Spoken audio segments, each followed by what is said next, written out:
What's going on, people? Welcome to episode 8 of Footy Fanatics, where we bring you the Big Six debate every week at 9 p.m. So if you ain't subscribed, hit the subscribe button, hit the like, share with friends and family. We have a fan from each Big Six club: Manchester United, Manchester City, Liverpool, Chelsea, Tottenham, and Arsenal. And we're going to debate the weekend's results and the fixtures looking into next week. The topics of discussion, all the hot and all the points around tactics and manager selection and why your team dropped points, whether you're a Liverpool fan or a Man United fan, if you're a City fan and an Arsenal fan sitting at the top of the league. Spurs finally getting a win as well, which was great to see. And Chelsea are rampant at the moment. 3 wins out of 3, I'll make that, smashing it in the Champions League, smashing it in the Premier League. We're going to talk about all those clubs over the next hour or so. So make sure you subscribe and hit a like, and we'll get into it. We'll also have a team of the week as well, where we will discuss and debate the best position out of a first 11 out of the big six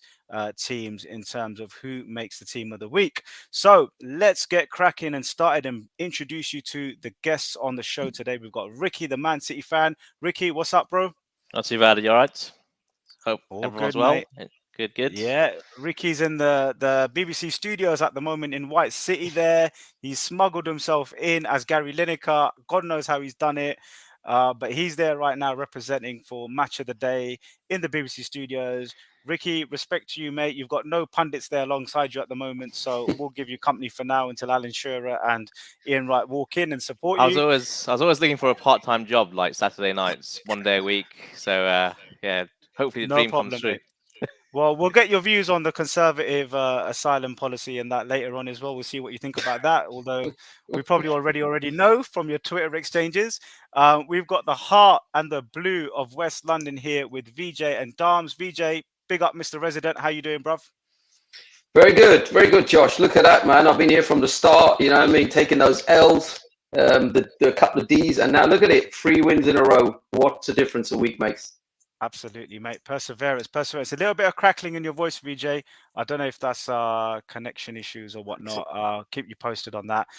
We've got a debut in the house, guys. He is a Chelsea fan through and through, and we got talking a couple of weeks back, and he sent me a couple of messages. We exchanged. We had a YouTube conversation a couple of weeks ago, and I have to say, big up, Dams, on the knowledge. You definitely know your stuff, mate. As a Chelsea fan, respect to you, and welcome to the show. And what a debut, mate. You're here on the back of 3 points. How are you, bruv? Yeah, big up Josh, big up everyone as well, watching and stuff. Like, yeah, just really appreciate you having me on, boys. It's nice to meet you all as well. And yeah, we'll get talking on Chelsea in a bit, and it'll be interesting to sort of talk about other teams as well, because yeah, definitely have a look to say on other teams as well as my own team, to be honest. So yeah, big up yourself, Josh, man. And you seem to be Absolutely. happier, man, with Spurs, man. Last week you were depressed, man, when we were talking on one of Yeah, your shows, yeah. man. But I now have the Stars have come I have back, man. bipolar. I have bipolar, mate. 1 minute I'm good, 1 minute I'm not, man. That's what Tottenham have done to me, mate. I'm happy and sad. But talking of happiness and talking of cloud nine and talking of being up there at the peak, looking down on the rest of us peasants, us mere peasants, trying to conjure a point or two here or there. We have Hash AFC, the man that sits on the fence every week, game at a time. Mr. Hash, who wears his heart on his sleeve. Hash, another 3 points. Arsenal absolutely demolishing Fulham away, mate. And all the criticism for another week goes back with all the haters wanting Arsenal to come down and collapse and give away that title race, but they don't. They keep proving everyone wrong. They are on a mission right now, mate. A mission impossible. Welcome, Hash, to the show, and look forward to your views as well, bruv. Big up to you, mate. Always here representing Arsenal. So let's get into the show, guys. So we're gonna do a running order here, slightly different to the kickoff order. So we're gonna start with the Chelsea win away to Leicester, which was 3-1. We're then gonna go into the Tottenham win at home to Nottingham Forest, 3-1, and then we're gonna talk about Manchester City's narrow win away at Crystal Palace, a difficult ground to go there. Ricky's gonna incite us with the post match on that, and then G should be joining for the Man United draw at home, and Sultan should be joining for the Liverpool loss away to Bournemouth. Oh, that was tough to take for Liverpool fans on the weekend. We will be having a team of the week, but let's get straight into it with our Chelsea guests today. We've got Dams and VJ. We'll start with VJ. VJ, give us your post-match analysis on the game and tell us what has Potter done to change this situation, bro? Because that is the biggest question on people's lips: is what the hell has Potter done to change this? He was sacked about 2 weeks ago, and now he's smashing it in form. 3 out of 3, Champions League. Absolutely brilliant for Chelsea at the moment, mate. Talk us through that game and give us your thoughts, bro. Yeah, hopefully the sound's better. If not, then I'll have to switch headsets out. Is that any better before we kick it off? It's a bit crackly, lads. fuzzy, What are you bro. feeling? Yeah, it's still a bit fuzzy. Do you want to log off and All right. Dums can take over? For Yeah, now? yeah, And then we'll- exactly. I'll take second spot. Yeah, come I'll back. go and switch up headsets. Yeah. Cheers. Nice one, mate. Nice one, VJ. So, Dams, tell us what's Potter done, man, and give us your post-match analysis.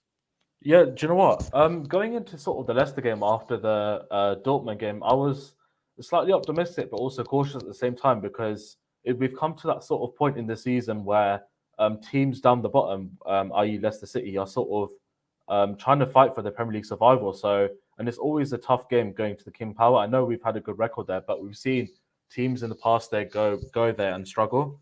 Look at sort of the Leicester team that almost finished fourth a couple of seasons ago. A few of the players are still there. The likes of James Maddison, always a threat. I was a bit nervous like pre-game to see him start because I was pretty sure that he could conjure up something and maybe hurt our defense, who have been quite good all season. To be fair, I believe that. I think our defensive record, I think, is as good as Arsenal's, or if not better. I think, which is quite strange considering we're sitting 10th, and that just shows where all the problems lies within the forward line of our attack. But with the game itself, I'm glad we sort of stuck with the 3-4-3 or the 5-3-2 in and out of possession. I'm glad, and the key thing is having those wing backs fit, man. Even with Loftus-Cheek coming into the team, I know it's not the same as Reece James in the team, but Loftus-Cheek is adequate enough to sort of play that role and play a few positions. He's literally like our mate, our James Milner. I know obviously the Liverpool fan ain't here yet, but like I'm sure he can sort of relate to having those kind of players that sort of suit our system. And a big shout out to Ben Chilwell, man, because going back to the King Power, I think second season in a row, and absolutely shushing the Leicester fans because they were giving it so much to him. And fair play for him to like put in that performance and come back after sort of like 2 injuries as well, 2 big injuries. And I thought he performed really well. Sort of that positive psychology he's had since coming back from the injury that he sustained, I think, in the Champions League, I believe it was. I can't remember who we were playing, but I think it was a dead rubber game where he didn't really need to play. But fair play to him. He's come back, scored a great goal. Maybe the keeper could have done better with the goal. But yeah, since he's come back, man, I don't know what it is. I don't know if VJ feels the same, but I feel like his technical abilities got so much better. Some of his crosses into the box, some of his corners, free kicks, and his shooting abilities just improved so much. And I'm so happy we've got him back in the team at least. And I think my current favorite player at the moment, Enzo Fernandez, man. Like what a player he is, man. Some of the passes he was stringing along, some of the dictating play, that we haven't had a player like that since Cesc Fabregas, and we haven't truly replaced him. We've tried so many replacements since then. We've tried Bakayoko, we've tried Drinkwater, we tried Saul Niguez as well, and they've all been flops at Chelsea. And we finally got the man that we sort of wanted. And big up to Todd Bowley and Egbali for sort of pushing that transfer through on deadline day. So yeah, massive shout out to him, man. Like I've got some stats on Enzo in the Premier League, man. Like he's got 2 assists, he's got 4 chances created, 88 accurate passes, 12 tackles won, 5 clearances, 4 headed clearance, 9 interceptions, and no errors leading to goal. And he's averaging 7.57 as an average rating per game. And I keep saying to everyone, this isn't the best version of Enzo Fernandez because he's playing in that deeper role. And we see what he could do for Argentina and Benfica. When he's playing further forward, he can definitely hurt opposition by playing the position that he's preferred in. Because if we sort of sign that DM that we've been craving for ages, I truly believe we'll see an even better Enzo Fernandez. So I'm so glad we've got him. But sort of these past 3 games, I'll give credit to Potter where it's due, but I'm still not convinced by the sort of tactical nous and the tactical sort of intelligence that he has as a manager. In my personal opinion, I don't know if VJ feels the same or not, or if you guys feel the same or not, but it'll take a lot for me to become Potter in, I think. I know it's only 3 games and we haven't beaten anyone in the table that's above us right now. We've only beaten lower position. If we get to, say, the I believe it's the Brighton game I think we play, or the Liverpool game. If we get to then and we're in with a shout within Europe, then I've got a feeling I might be holding apologies to Graham Potter, but it's a big if, and we can't act like this has been a good season, and some of these players have been really good for us. They haven't. They've been all if not bar one or two, have been good this season. The rest of them have been bang average. Even players like Kai Havertz, for example. Kai Havertz has been absolutely shocking for 3 seasons. I know he won the Champions League for Chelsea, which all Chelsea fans like to remind me and other people, but let's be real about it. He's been crap for about 3 seasons, really bad. And some of the players that we got under merit as well, like Mason Mount, for example, that's another one where I'm a bit 50-50 on him at the moment. Like, he's had a couple of good seasons, but with the way that he's performing this season, not even making the squad, that just says it all, that the contract situation is just playing under him. But yeah, that's my sort of like general thoughts. And it was a good win, but at the same time, we got kind of fortunate against Leicester, I thought, where I can't remember who it was. I think it was Shrewsbury Hall. Yeah, he missed a sitter. I don't know how he didn't score that. And that was sort of down to Kepa. I think Kepa's goalkeeping. Like, a lot of people say that Kepa should be on number 1 next season. I'm not convinced by him completely. I think he's a good goalkeeper. He's good enough to become a number 2. But I truly think that we can get better than Kepa in goal, I think. And he's done well this season, fair enough. But let's not forget how bad he's actually been since he's been at Chelsea. So that's my sort of like sort of analysis on the game. And big shout out to the centre backs as well, like Fofana coming back to the King Power, Kalidou Koulibaly putting in another masterclass performance with Thiago Silva being out the team. Marc Cucurella as well, who's been booed by our fans disgracefully as well, putting another great performance. I don't really have much to say on the defense because they performed so well. It's just a matter of consistency. Like, keep this up. Like, I want Chelsea to prove me wrong. I want Graham Potter to prove me wrong. Like, I don't want to be right in the situation. I want us to go and win the Champions League. I want us to go and get Europe. That is my minimum expectation from this season. And I feel like we have to raise the standards as fans as well and not accept any sort of mediocrity. I know, fair enough, with Arsenal and stuff, they've gone through their sort of phase where they were literally like Hash will probably tell you, maybe he wanted to sack Arteta maybe 4 or 5 times but now look where they are. At least you can see sort of a style of play with Mikel Arteta at the start. With Graham Potter, I've seen none of that up until funny enough the game before the Dortmund game. I've forgotten now who we beat. It was Leeds, wasn't it? And then even in that game, there was some criticism I had of him. But I'm not jumping on the Potter train as of yet. But let's see this time next month. I've always said, come the Manchester United game at Old Trafford. Let's see until then if you can prove me and prove other Chelsea fans wrong. Thank you, Dubs. VJ, give us your post-match analysis, mate, and feedback on what Dubs has said there, bro. Yeah, hopefully you can hear me now. I'm having some technical issues this Nice evening, and but hopefully this is better. Yeah, Yes, good. Okay, yeah. great stuff. I got a lot of that actually, and I have to agree. I don't think I'm too dissimilar to what Dams has said there. I mean, starting off with the manager, I've been on it, and I've sort of said at the very beginning when you started to do this, Josh, that we wanted that sort of stability with Chelsea. We had a lot of rotation with managers, and it works. That model works, right? But the whole regime's changed. Roman's not there anymore. Todd Bowley is, I was kind of thinking, is he sort of trying to buy up all the top talent now and getting Graham Potter to coach the talent because that's what he's known for? I'm still not in the Potter camp. I'm not saying he's done it. He's the guy for us. To Darms's point, he's got a long way to go before he's done that. It's 3 games. To be fair, I mean, talking about the game yesterday, we probably could have had more than the 3. I mean, a couple goals were offside. João Felix hit the post, which he's been so unlucky over the last few games as well. So it could have been different, but Leicester also had their chances. It could well have been a 1-1 before it was I can't remember now what happened. It was a 1-1 and it came back to 2-1, right? And then we ended up winning it 3-1 at the end. But it's kind of one of those things. If we do go too far behind, if we actually fall behind in a game, would we have come back from it? But still, performance was good. To the point that Enzo's got a massive price tag on his head, and actually so far he's delivering, absolutely delivering. I mean, those stats you called out, Darms. I was also looking at them beforehand as well. He had a brilliant game versus Leicester, and that chip on Havertz's goal was, Fabregas-like, wasn't it? It was amazing. So more of that to come, hopefully. 3 at the back, that seems to work. With Chilwell and Reece James at wing back, that seems to work. That sort of is being a successful formula for us in the past. And Chilwell looks brilliant, doesn't he? I mean, what a game to sort of come back and start scoring goals after your injury. I mean, he absolutely didn't hold back, giving it to the Leicester fans as well. So all in all, great performance. We talk about Graham Potter for a minute. Going back to that conversation, I think he's got a long way to go yet. I mean, Chelsea do have this thing where they sort of switch managers up in sort of mid-season, and then they go on off and win the Champions League.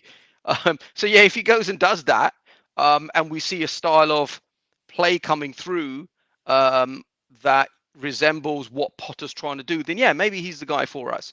I mean, 3 wins. To be fair, Chelsea just seemed to be up for European nights.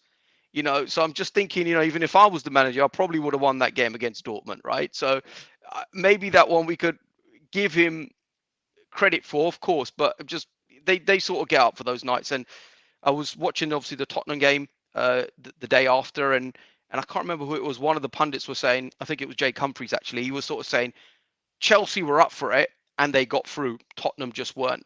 And I think that's the difference. But overall, really pleased. 3 games on the bounce of wins. Everton next should be on paper a game that we should win. But so let's see. Lads, could I ask you a question before we open this up to Hash and Ricky to ask some questions on Chelsea? Can I just ask you guys, and looking at these stats here, I can see on the left here the home stats, right? So these are the stats on the left here, which are the home stats. I generally look at these stats here, which is big chances and big chances missed. So we can see here Chelsea had 2 big chances, Leicester had 3 big chances, and they missed 3 big chances, and Chelsea only missed the 1. Do you think there's a worry here that if Leicester were more clinical, then Chelsea wouldn't have taken those 3 points? Do you think, I guess my question is, do you think you're getting away with it a bit at the moment? Are you getting a bit lucky? Because looking at these stats, Leicester did have big opportunities to score. Yeah, I think a tiny bit, to be honest. I think we kind of did get away with it. Like I mentioned about the Dewsbury Hall chance, I don't know how we didn't score that, to be honest. Like, it was literally 5 yards out and you just mishit it straight into Kepa's hands. And I think there was another chance that Leicester had. I can't remember whose header it was. I think, was it Daka's or a Marty? I can't remember who it was. It was from a Maddison free kick. And I literally don't know how he missed that either. So with that regards, like I said, it could have been a draw yesterday.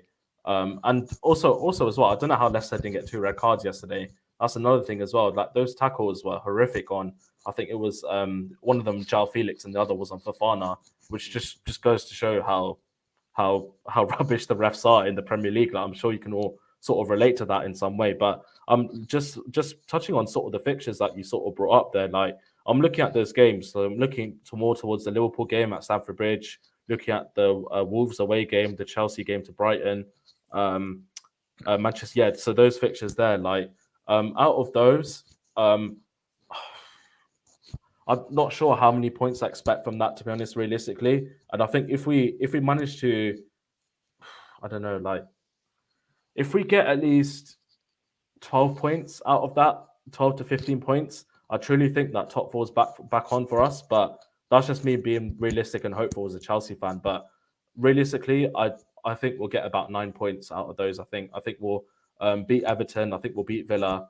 But then the next win after that, I think we'll beat Brighton, I think. But Liverpool, you never know with them, because, look, they slapped up Man United 7-0 last week, but then they couldn't even beat Bournemouth this week. So it's one of them you don't know which Liverpool will turn up. But the fortunate thing we have is that these crucial games against Everton, against Villa, against Liverpool and Brighton, they're all teams that we play home against. And also I believe we play Brentford as well, and even Arsenal away. But I think I said to you, Josh, before, I think on our show, like, wherever we're on the table, man, just please stop Arsenal's title charge at the Emirates, man. Whatever day that is, man. I just hope, regardless of how crap we are or where we are on the table, that date, man, we just have to stop. We have to stop Arsenal that day, man. Especially Jorginho, man. We have to stop Jorginho, man, from lifting that Premier League trophy, man. Like, I think I said to Josh as well of how, like, disappointed and upset I was of how we let Jorginho go in the transfer window.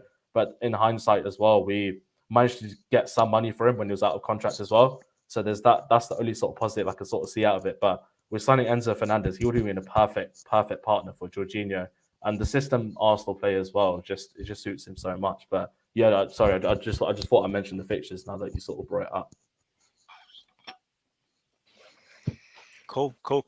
Hash, Ricky, any questions for VJ on Chelsea? Are they going to make top 4? I think with 36 points to play, I think it is, or 34 points it is to play. I don't think any Chelsea fan can rule out not making top 4 at the moment. We know what No, I 3 don't or think 4 they'll make wins top in four. the Premier does. But Hash, go for it, man. What do you reckon? Yeah, I don't think Chelsea will make top 4. But first, before I get to that, I'll say congratulations to Mudryk for getting assist.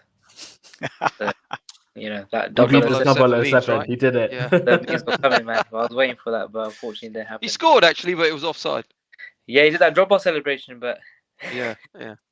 Didn't realise for But- about half an hour, but yeah. Anyway. yeah. But what I was getting to was, I don't think Chelsea will make top 4. You got tough games. I just saw. I never knew that I knew you were playing us, but I never knew you were playing Man United as well and Liverpool. So I don't think you'll make top 4. Still You got to got play City away Brighton's a as well, tricky by the game way, as well. as well. Brighton's So it's not an easy fixture. That's a very tough fixture. Though I know you're at home, but I think you'll probably concentrate that Champions League, same as Man City. They want to go far in that, and that'll probably distract you. That's what I think as well. Yeah, What do you think? I agree. Yeah, I agree, Ash. I think, Same, I mean, I had a cheeky look at the table when we won, and United obviously dropped points today, Liverpool yesterday. I had a cheeky look, but we are quite far off. We've got to leapfrog all of these teams. I mean, Brentford, okay, they lost yesterday, right? But they've what is it, 12 games on the bounce, 11 games on the bounce, unbeaten. Yeah. They were brilliant, so they're not going to just flop completely, are they? So they're going to be thereabouts.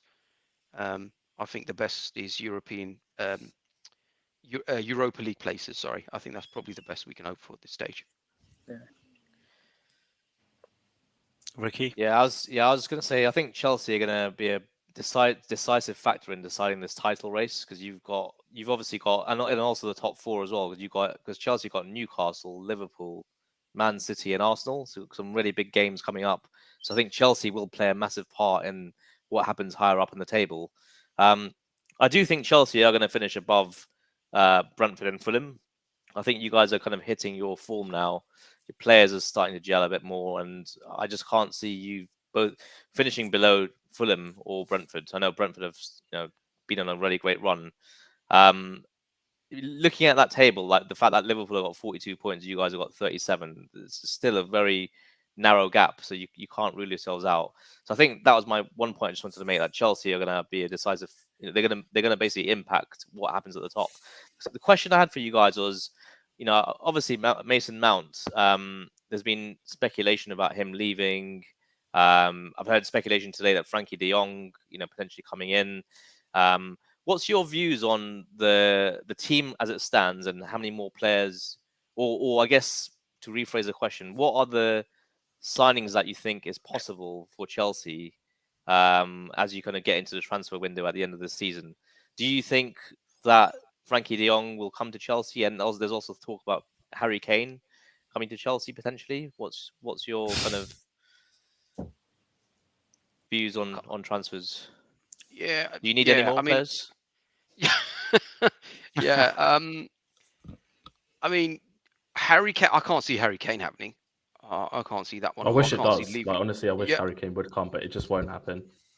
I agree. I mean, we tried to buy Modric many years ago, and Levy just wouldn't sell to Chelsea, and I think that's the same stance that he'd have now with Harry Kane.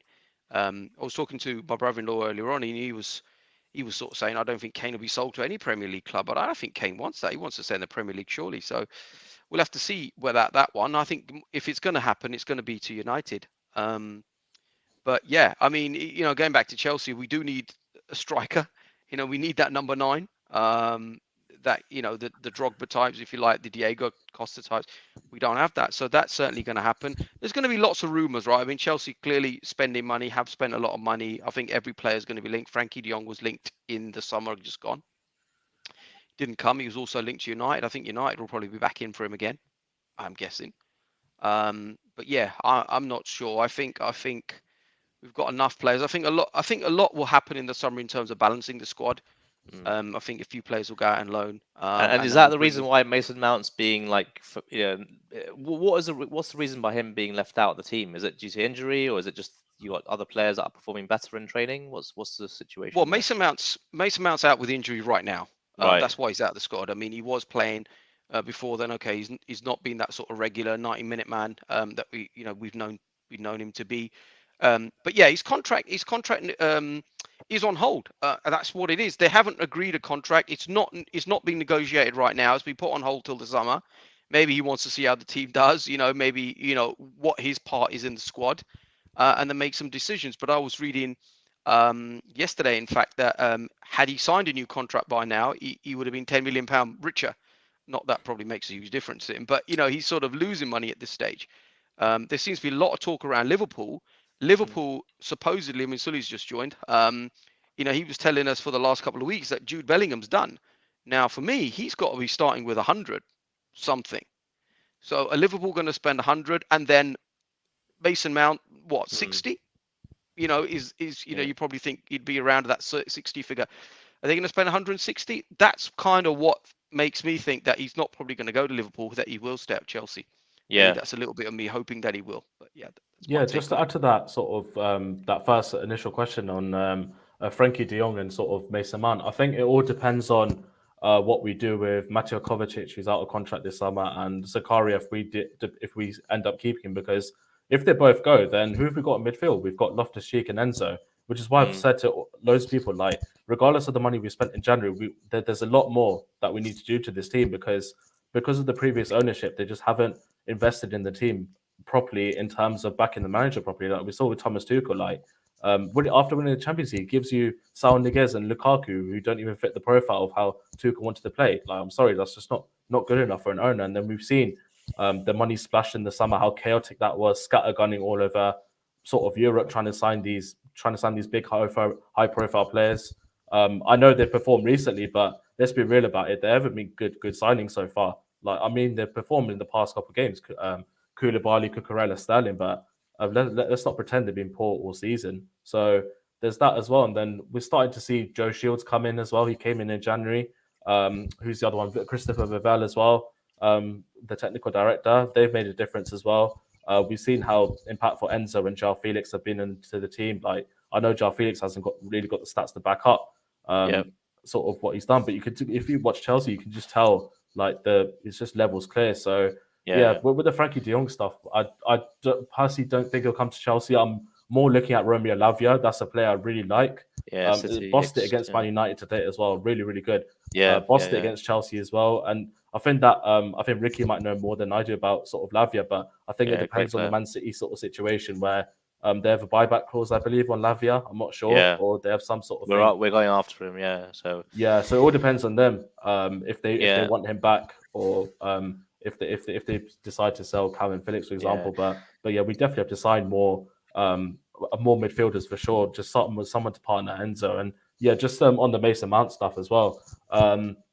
It's such a 50-50 scenario for me because, as I mentioned before, like for the past 2-3 seasons, he's been good, but he didn't deserve the development that he did. Like, he was just thrown straight into the team. Granted, obviously, we had a transfer ban under Lampard where it was kind of forced, but you've seen players like Phil Foden. This is not me comparing Phil Foden to Mason Mount, by the way, but I'm just saying the situation of how Phil Foden, I'm sure Ricky could also maybe agree with this, but with his integration into the Man City team, for example, with the likes of David Silva, De Bruyne, Bernardo Silva there, Fernandinho, I believe Fabian Delph as well was in the team as well.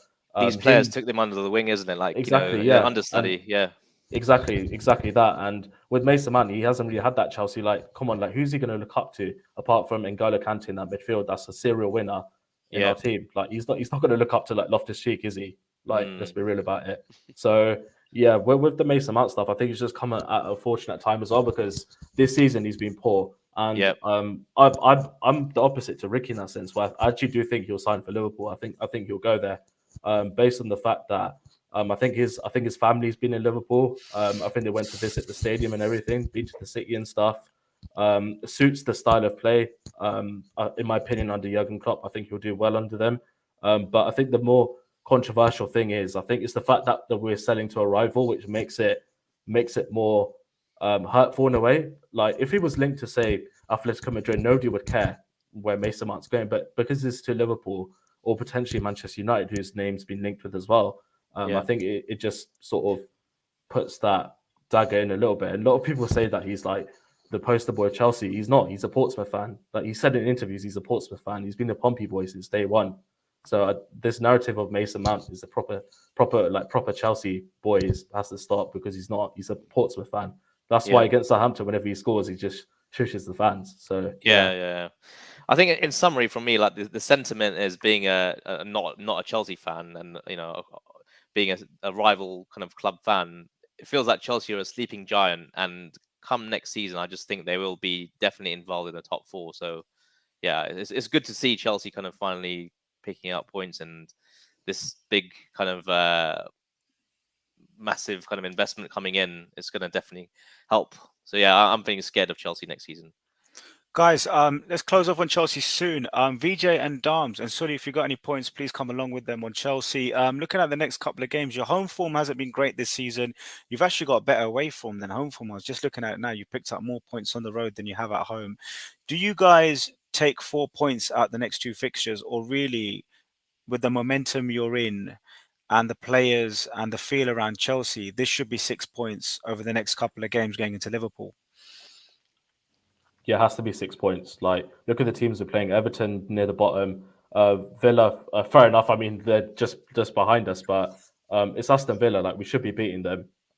With Chelsea Football Club, we have to be beating these teams. Even Wolves away, that's another one as well. I know they're playing well, but we definitely can go there and beat them. And let's be real about it. Brighton as well, regardless of how good they've been this season, like we should be beating Brighton with the players that we have and supposedly the manager we have as well. If Potter wants to change my mind about him, he has to go and pick up points. He has to soon, otherwise it could get ugly again. Yeah, totally agree with that. Yeah, it's got to be 4 points. And I mean, Everton, Aston Villa, got to be 4 points.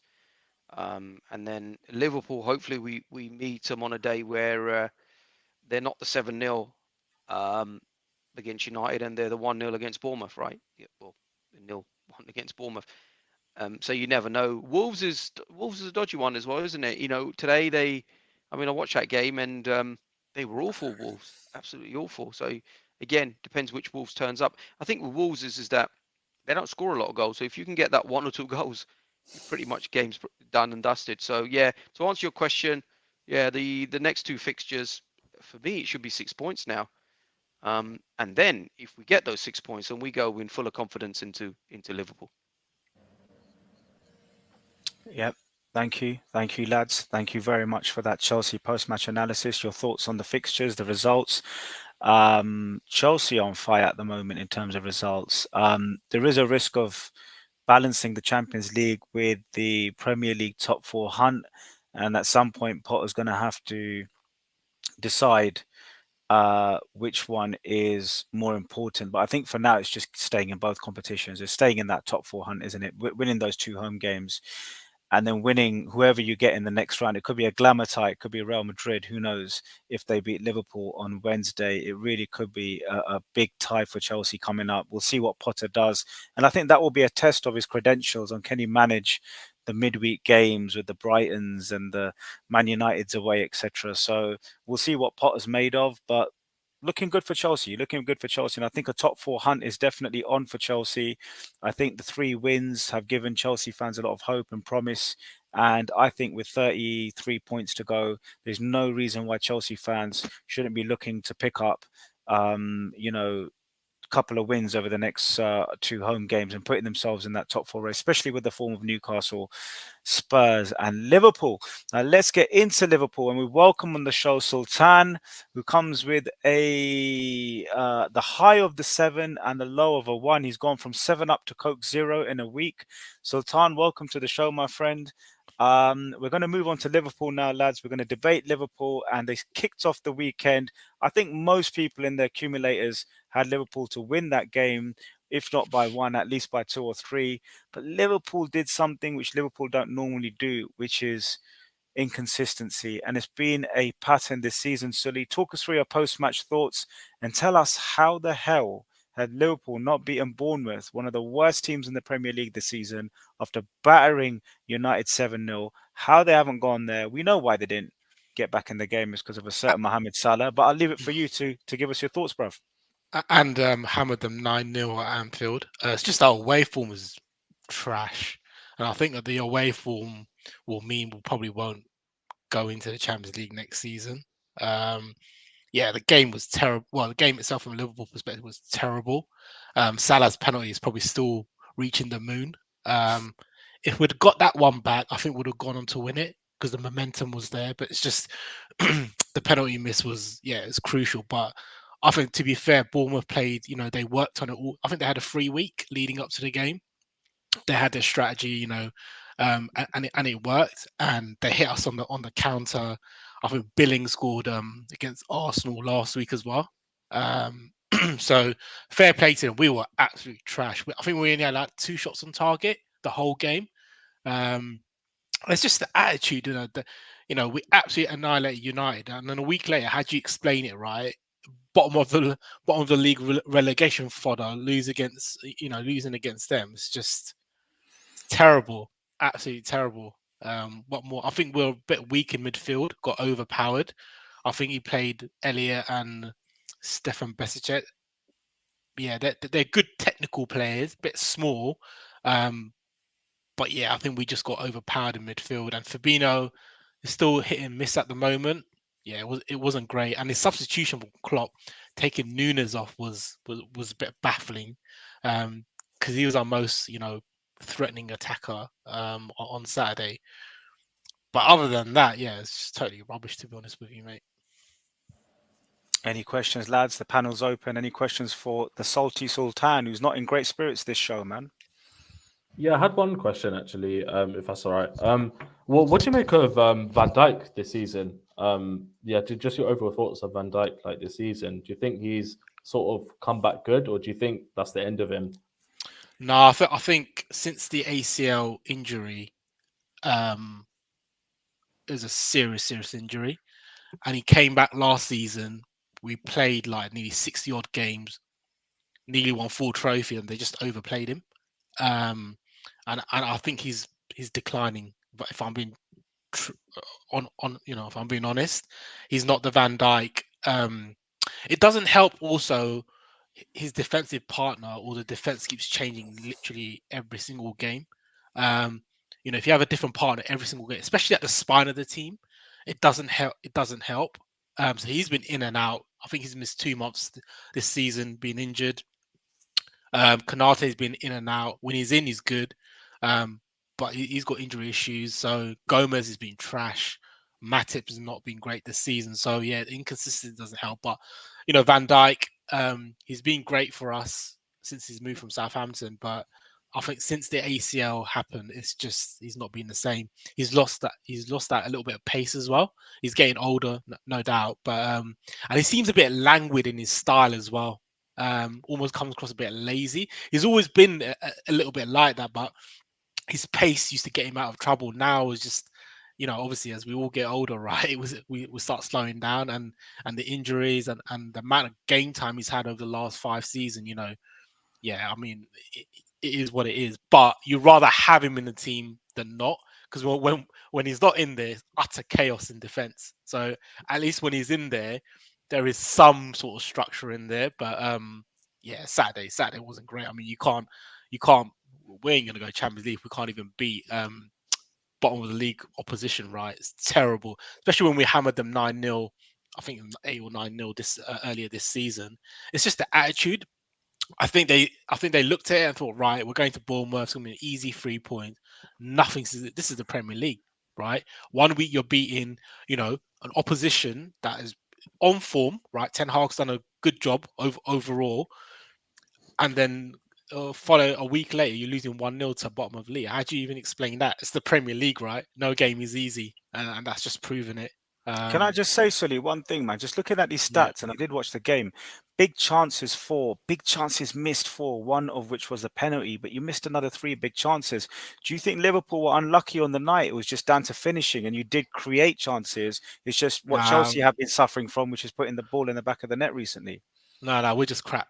We're awful on Saturday, to be honest with you. If the penalty had gone in, and with Salah, you bank on it, right?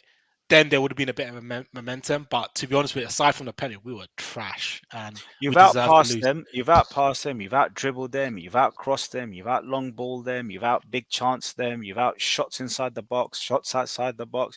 You've basically done what I would normally see you know, your XG, expected goals is high, your possessions nearly 70%. What more can Liverpool do? I mean, was it just one of those days where you're actually saying you Well, forget the stat? we probably use all our bullets up against Man United. That's what happened. we're just firing blanks on Saturday, to be honest with you. And to be fair, you know what? Bournemouth played well. They played within themselves. They did what they had to do. They scored. The most important stat, whether you have 90% possession or whatnot, what you do with it, the most important stat is the result. And they scored a goal. They won. They got their 3 points, and we just have to take our medicine and keep it respectable on Wednesday at the Bernabeu. And then take it from there. And it's been a disastrous season. There's been a little bit of uplift in form recently, but we're kind of back down to where we are. And yeah, the next few fixtures ain't easy. Got City, and our away form is trash as well. Got Chelsea away, then we got Arsenal at home, and then Leeds away. So the next 2 or 3 fixtures are going to determine where we finish this season. And I don't think it's going to be in the Champions League spots. I think United probably got it sewn up on third. First, not too sure yet between Arsenal and City now, right? It's quite a neck and neck, so that's quite interesting. Newcastle won today. Spurs, they win, they lose, they win, they lose. So kind of a yo-yo. It's hard to say with them. Chelsea 3 on the bounce. Trusting the process, potable. I think it's going to come good. Yeah, but we should do a show on Wednesday, Josh. If Liverpool do win, do the miracle Bernabeu. You never know, right? Definitely, mate. If Liverpool win on Wednesday, mate. Well, I Barcelona think, went there, they beat them 1-0, so yeah, but this goal. like last 2 seasons ago when we were 3-0 down against Barcelona to score 4 at Anfield. That was something else, right? But this will be the mother of all comebacks away at the Bernabeu. The form that we're going in. I mean, we just have to keep it respectable, but you never know, right? You never know in football. Yeah, score early goal, everything changes. Yeah. Shame we don't have Divock Origi, right? Where is he when you need him? But yes, Saturday, yeah, it's terrible. Absolutely. Do you think terrible. we'll finish 4th, or not? Not with the fixtures coming up. It's going to be hard. If there's 30 odd points to play for, give or take, mathematically there's always a chance, right? But Saturday was a big game. We had to win it. We had to, just to keep the momentum, and yeah, it's not good. So right now you would have to say Spurs and Newcastle are probably the favourites. They got the points on the board, right? So that's what matters most. Yeah, I was going to say. So, go for it, Ricky. Sorry, mate, VJ. So go for it, man. No, I was just going to say. I mean, if you look at Brighton, Brighton have only played 24 games, right? Whereas Spurs, who are currently sitting in 4th, have got 27 games. So it's a fair few games in hand, isn't it, for Brighton? Could they be the sort of dark horses that do make the Champions League spots? You can't rule them out, can you? Really? No, you can't. You're right. They win their 2. Then. Yeah, if they win their 2 games in hand, right, they're right in there, aren't they? So yeah, I mean it's kind of that cluster, isn't it, from 4th onward, from Tottenham, Spurs, Liverpool, Brighton, and if you throw Chelsea in the mix as well, because you won 3 on the bounce, then you never know, right? But for me right now, it's probably between Tottenham and Newcastle because they got the points on the board. What Mo Salah as well, man. Just wanted to ask about Mo Salah. I know obviously he's had a decent season, I'd say. Obviously he's not been the levels of he's been before, but do you see any signs of sort of like regression from Salah, given with him having the new contract, the big contract in his hand? Do you think he's down tools a little bit, or do you have really? I don't think he's down tools. His numbers are still great. 20 plus goals. I think with the changes, yeah, a little bit in terms of performance, no doubt. But then he was playing consistently with probably the best front 3 in recent generations, right? Mane and Roberto, arguably Mane and Roberto Firmino, and now them 2 are literally out of the team, and he's got new players that he's playing with. And his position at the start of the season was a bit odd as well. It's like right on right wing, literally on the line, which is a bit bizarre. So that's that they changed that, brought him more in now. So yeah, there's been a little bit in terms of performance, no doubt, but the team's been up and down, to be honest with you, more down than up this season. But he's still hitting the numbers, and that's what he's paid to do, right? So I still have Salah any day in the team. But yeah, we need him on Wednesday to do something, right? Whether he does it or not is debatable. But yeah, in terms of stats, I think he's still right up there, right? 11 goals, man, from what I can see here. It's quite Yeah, shocking. what's the isn't it? situation with Jurgen Klopp as well? Is he how many years has he got left on his contract and stuff? Is he already just he signed a new contract in I think in the Last year, summer or just before the end of last season. summer? So Oh, he's there till 27-28 season, I think. Because he knew, like, look, if he'd left, whoever came in, they'd have to do a massive rebuild. So he knew he had to rebuild the team. But do you think Jurgen Klopp can do that though? Do you think he can rebuild the team again? Because that's always the criticism of him is. Yeah, so I think in terms of the front five, it's looking good. So Darwin Núñez, I think, is going to be a big player going forward.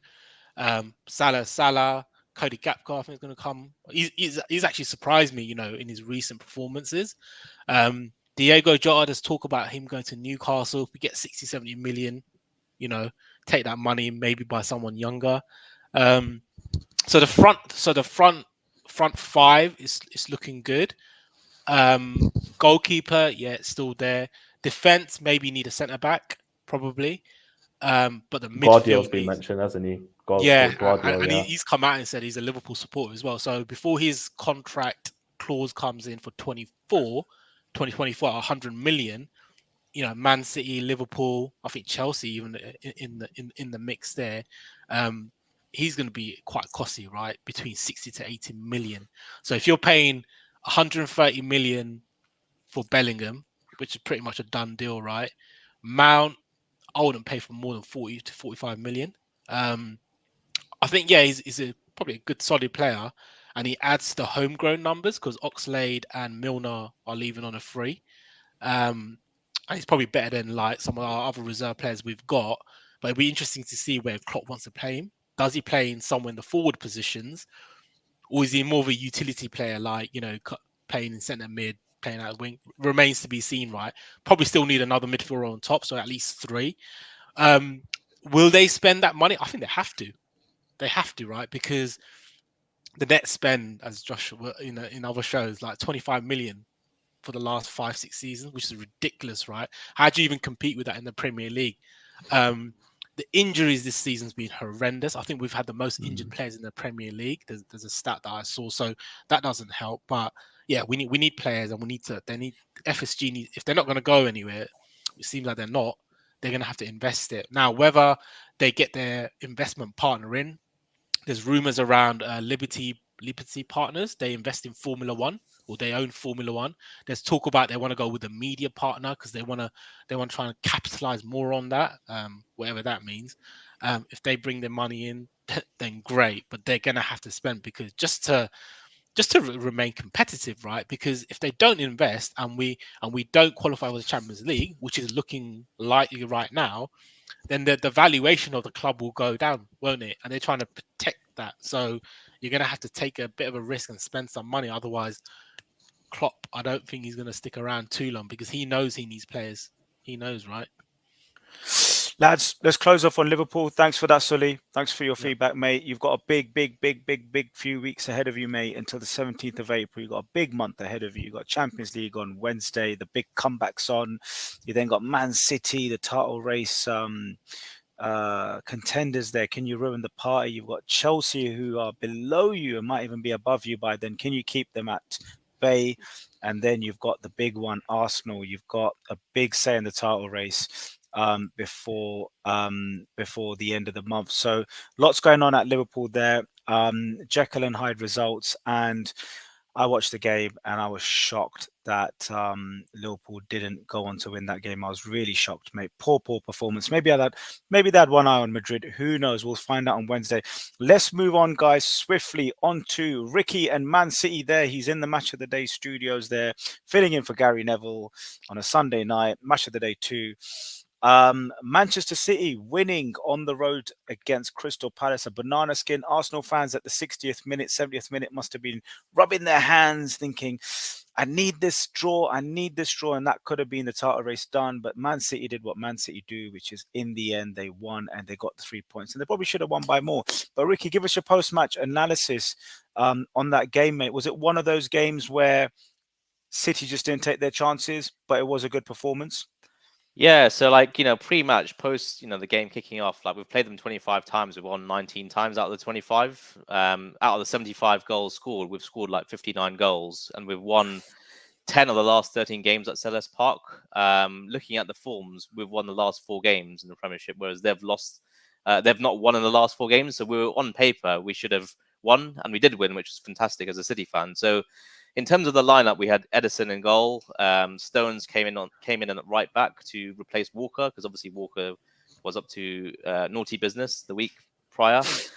We had Akanji and Diaz in defence, and Ake remained in defence as well, left back.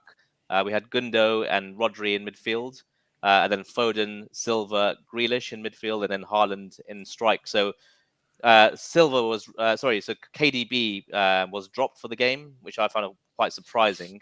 And Bernardo Silva started. So KDB came on for Foden, Alvarez came on for Silva, and Walker came on in the 89th minute for Stones. In terms of the game, so like we dominated the game, to be honest. Like, although it was only 1-0 on paper, there was 14 shots that we had versus their 4. We had 4 shots on target. Crystal Palace didn't have any shots on target, and by the way, that's the 3rd game now whereby they've not had any shots on target. We had 6 corners versus their 600 passes versus their 200, and a 68% possession. So clearly on paper, City kind of dominated this game. I would say, in summary, the word I would kind of say that encapsulates this performance is persistence. So basically, we nibbled at them. We kept nibbling. We ended up getting that goal. We had lots of different chances. So Rodri, Grealish, Haaland, Foden, and Alvarez, they all kind of came very close to scoring. Eventually, the goal did come via a penalty. So Gundo got injured via a pass from Ake, and that led to the penalty. And Haaland was never going to miss that. So in terms of the summary for me, it was persistence. The key highlights I would kind of call out. So Crystal Palace, like I said, didn't have any shots on target. They didn't really feel like a threat to us. Like I said, they've not had any shots on target for the last 3 games. So it was fairly comfortable. But what was really frustrating as a City fan was the fact that we just couldn't basically finish off our chances. And I think that's a very big statement to make right now. If you're comparing Man City to Arsenal right now, Man City should really be scoring these chances. It should have been 4-5-0, but it wasn't. It was 1-0, and that's a big worry for me. Haaland missed a sitter again. Although he scored now his 28 goals, so he's basically got 10 away goals and 18 home goals. He's the 2nd Man City player now who's in double digits in terms of goals at home and away, just behind Aguero. But 28 goals, let's not forget, that's fantastic. But the fact that he missed some really open chances, for me, is a big worry. Given the fact that the way that Arsenal are playing right now and comparing to City, I definitely see it being a worry. But going back to the other highlights, so Grealish, he started again.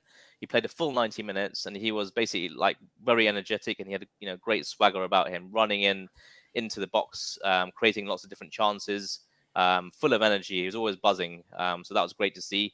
I mentioned Haaland, so he missed lots of chances, but he still got onto the score sheet and scored a goal, which provides us with great confidence. If you saw the game, at the end of the game, he was on the pitch and really rallying the away fans, and just showed how much he cares about winning.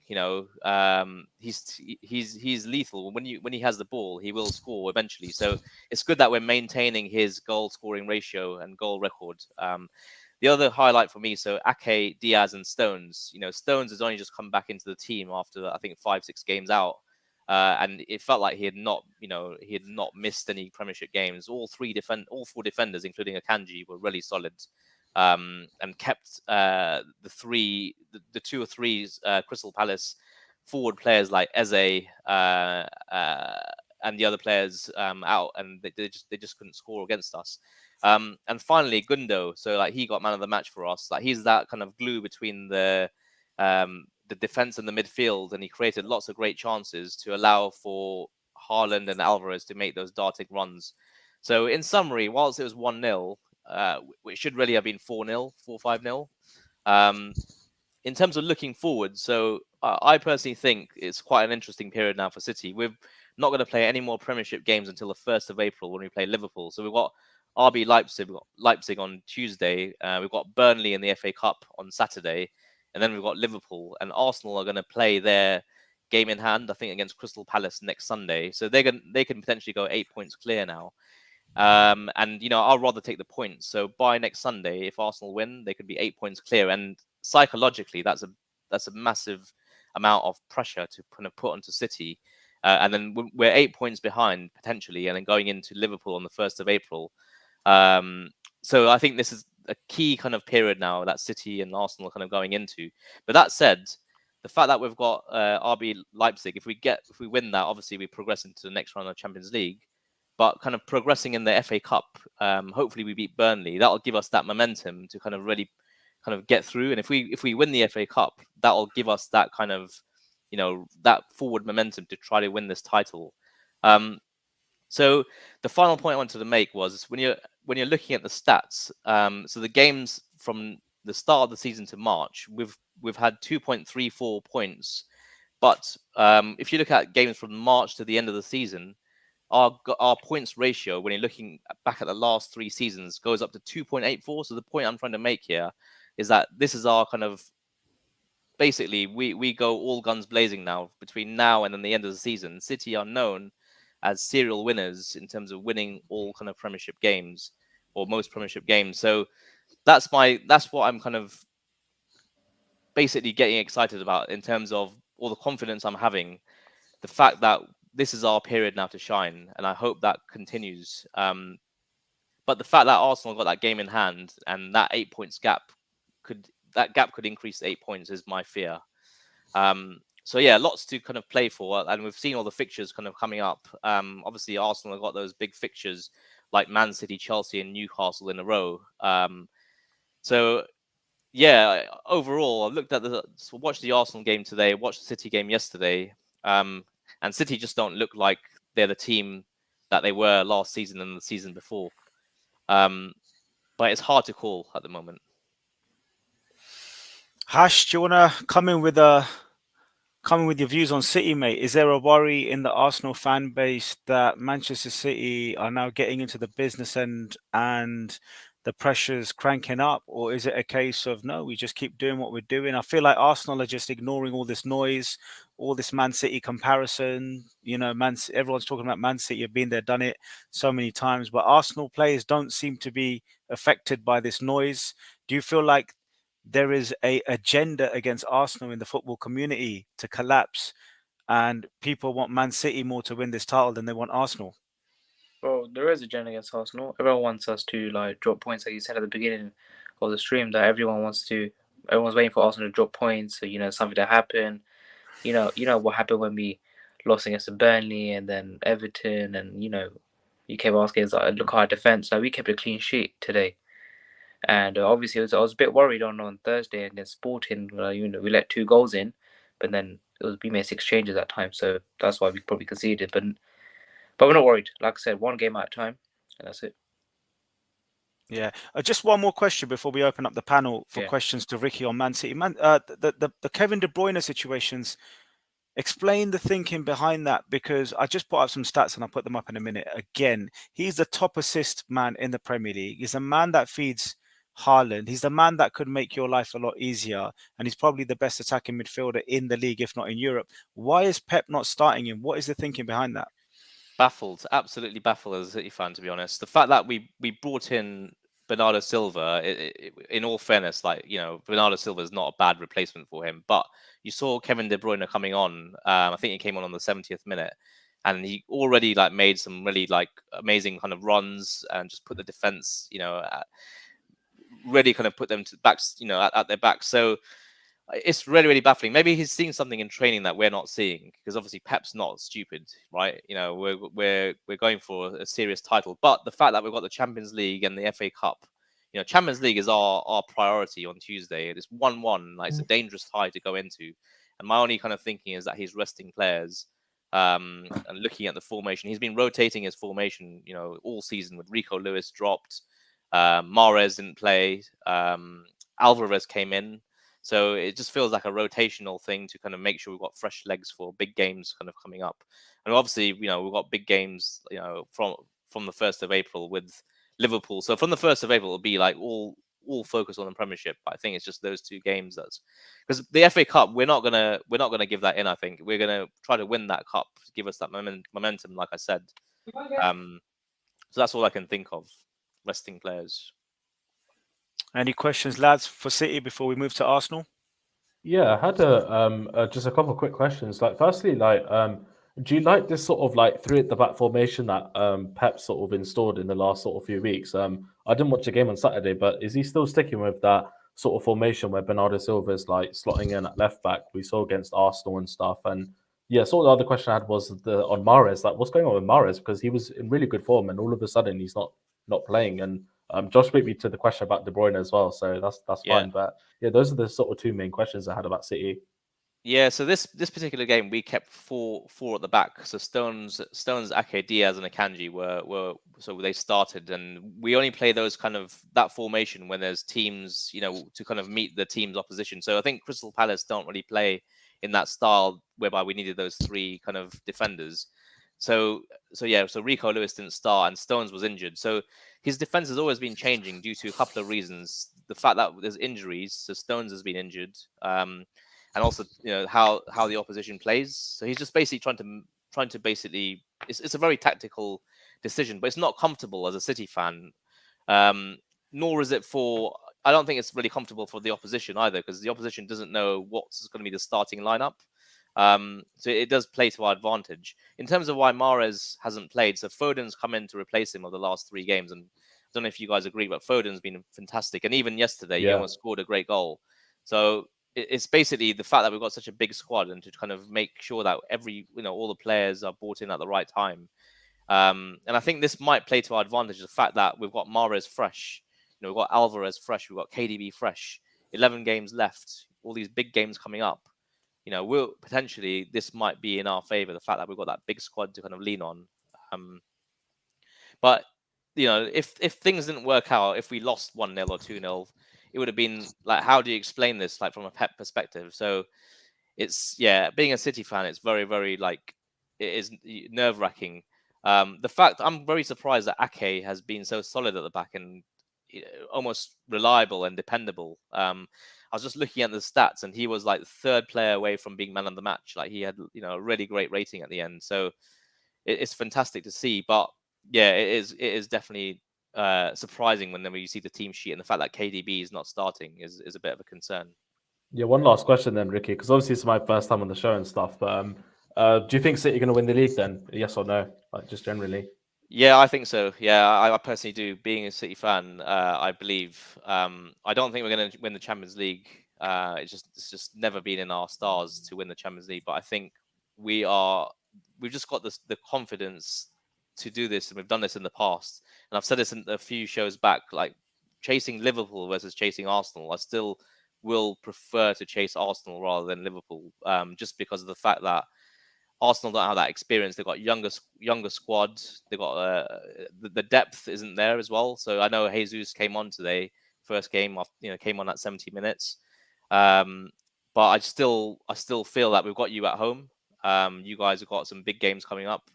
And like I say, that I keep calling this out, but there's some fixtures coming up in a row whereby you got City, Chelsea, and Newcastle, away, home, away, and that'll be like a very pivotal kind of 3-week period whereby it'll kind of decide what happens. You guys are still in for trouble, man. That's just mad when you think about it. I know nobody is speaking about it, but let's be real about it. Like, you guys are still going for the Premier League. You're still in with a chance for the Champions League and the FA Cup as well. Like, it'd be unthinkable if you end up with all 3 trophies at the end of the season. I might have to just delete social media from my life if that happens. But yeah.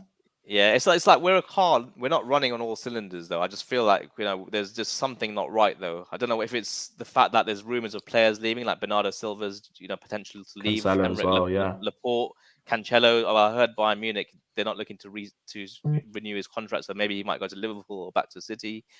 There's just a lot of uncertainty, obviously with our Premiership status, all that kind of stuff. So, and with Pep Guardiola like being I think his second last season, so there's just a lot of things up in the air which maybe not be helping us. And the World Cup, injuries, etc., and fatigue. It's a very different season, I would say, being a City fan. Cool, lads. Lovely. Thank you, Ricky. Amazing, mate. Appreciate your feedback on Man City, and definitely some rotation going on there. Dropping De Bruyne is something bubbling behind the scenes that's more bigger than just team selection and tactics. Because who would drop De Bruyne? Who has the balls to drop him? Well, Pep Guardiola has the balls to drop him. He's dropping him consistently and bringing him on. Maybe he's showing him a hard time in terms of we don't need you to win. But Man City could have drawn that game. It takes one opportunity in the Premier League. We know it could be a set piece, anything. So Pep's walking on thin ice at the moment, but he's getting the job done. Let's move over to North London and Hash. The haters keep coming. The people that say Arsenal don't have the squad keep coming. Everyone's talking about Arsenal collapsing. You heard there Ricky say, we've been there, done that, got the t-shirt, and we'll get the job done, especially with Arsenal coming to the stadium on the 26th of April. You tell us, mate, what the hell is going on, because Arsenal just keep proving everyone wrong. And the only people they're proving right is the Arsenal fan base. Do you believe the team has the mettle to get the job done? Because we now enter the business end of the season, the last 10, 11, 12 games, which is where the pressure cranks up, the social media cranks up, and all the pressure from in and around football will be on Arsenal now. Can they do it, or will this be the biggest collapse in recent Arsenal history? Tell us your views on the game, and tell us why you think you're going to pick up that trophy come the end of May. Like I said, Josh, one game at a time. And but I'll start with the game. So, that first half performance was just wicked. Trossard, like I said, he played on the left. We put Martinelli up front. That was all Trossard. 3 assists. People questioned, whether it was a right signing, was a panic buy in January. But Arteta's got a spot on, man. That January transfer window, especially with Jorginho, Trossard, I'm really happy with him, and especially Trossard. He looks like a real gem there in that attack, and I would just say stick that front three till I wouldn't even start Jesus next. I would like this front three was so fluent, and it was so like the balls we were playing. We almost scored a goal this season with that Xhaka we made, that last ball. I don't know if you watched the game, Ricky, but that ball from we must have made like 22 passes to get that goal as well. It was wicked. It's just beautiful to watch today. And people saying we're Fulham bad, but I don't think they were bad. Arsenal were just like class, top class today. Lads, any questions for our Arsenal pundit today? Any weaknesses? No, I think Arsenal did well. I think the difference between Arsenal and City are that Arsenal just as soon as they walk into a game and the match starts, you just get a feel that they're all something's cooking here. It's all happening for them, and three goals. They probably should have had more. To be fair, yeah, clean sheet as well. Yeah, Josh, you're talking about defense like the last week as well. But I told you we just need to fix up, and then we did. Yeah, you didn't see. I mean, it was. Sorry, go on, Hash. Yeah, no, carry on, it's fine. No, I was going to say, like, Gabriel. I mean, I've had him in my FPL team for about 6 weeks, didn't do nothing, and today he goes and scores. So, it's just like everyone's chipping in at the moment, isn't it?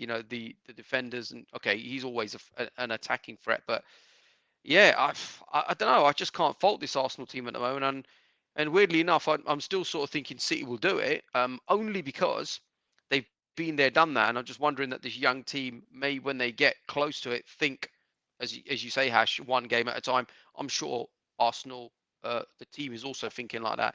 But when they do get to that sort of last sort of set of games, and they're thinking, right, now, it's for real. Yeah. Will they carry out on it? But as it stands right now, flipping heck, I won't put a bet on it. Yeah, but what was Ricky saying, right? You see, if we go to next week, we beat Crystal Palace, we're going to be 8 points clear with the game in hand. Wouldn't that affect Man City's mentality as well? Or Arsenal 8 points ahead? should we prioritize Champions League? Should we go for the Premier League? That 8-point gap is, 10 games to go. Then that's going to be like a bit, I'm not sure. If you lose one game with those 8 points then I just think it'll be over. Don't you think? Big pressure to chase 8 points. This end of the season. It's going to be massive. Psychologically, you'll have a great, momentum. And that Liverpool game they've will be been there massive as before, well. mate. Yeah, but That I Liverpool still game will think be massive. I still feel in that April 26th game because, yeah, it might be 8 points on the board, right? 100%, but they win their 2 games, and it's down to 2, isn't it? And that second game is against Arsenal, right? At the Etihad. So, but yeah, 8 points on the board, can't argue with it, right? At this stage of the season, psychologically, it'll be a bit of a blow to City, but I just think City is a big win on Saturday evening against Palace, because Palace, tough place to get a result. Vieira's under pressure at the moment, so solid 3 points there. I still think City are right in the hunt for this title. Even though Arsenal might be 5 points ahead, that game on the 26th could be a title decider. I think the title deciders at Anfield. We go there and beat you guys. I think we win the title there. Interesting. Yeah, we never win there. So if we go there, win, that's a big statement. I'll be honest with you guys, but I feel like if we beat Liverpool, we're going to win this league. Funnily enough, I think we'll beat Arsenal actually at Anfield. Yeah. I'm scared to go in that game because what you did to Man United. Yeah. But I think if we win that. Hash, do you feel that teams that come at you is the weakness in Arsenal? Because we talked about this a few episodes ago with you and Sage. Is teams often respect Arsenal and they back off and become compact?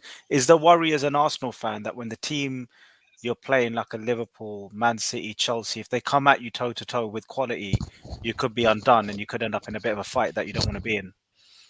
No, I don't think so. I think we got this. Like I said, I prefer teams to go toe to toe with us so we can just we can show them what's about. I think Fulham tried to play a bit toe to toe with us once we got our first goal, and then they just got annihilated from there.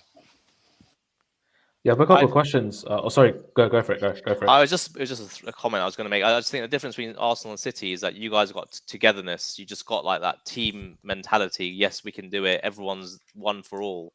And City are like, you just got a lot of small little pockets of problems everywhere, different kinds of problems. So I think that's the difference. I think, and if I was a neutral, if you had to pick a team, you'd go for Arsenal because they're just that rounded kind of team ethic, winning mentality. I think that might carry you over the line. Yeah, plus all our goals are shared as well, so everyone shares goals within the team. So I'm happy about that as well. It's not like one goal scorer, everyone share goals.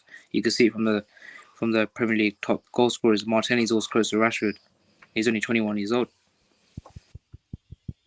Yeah, I had a couple of questions, Hash, actually, about Arsenal just generally. The left back position is interesting for me because I want to get your opinion on this as well. Do you prefer Kieran Tierney or do you prefer Zinchenko in that position? No, I prefer Zinchenko all day long. He's a wicked player. He gives us so much thing going forward as well. I think with him, Martinelli plays better as well, and he just gives that override in the midfield and he creates chances. I think that Aston Villa game changed my mind. I was a bit, was I with Tierney or Zinchenko, but that Aston Villa game, it was because of him that we got that goal as well. He scored that goal outside the box, his first goal, and he was just running the midfield. He was everywhere. Defensively though, because the game against City, I think that was probably, in my opinion, I thought that was the worst performance he's had under Arsenal, Zinchenko, and I still get the feeling that he can't defend properly in comparison to say like Kieran Tierney.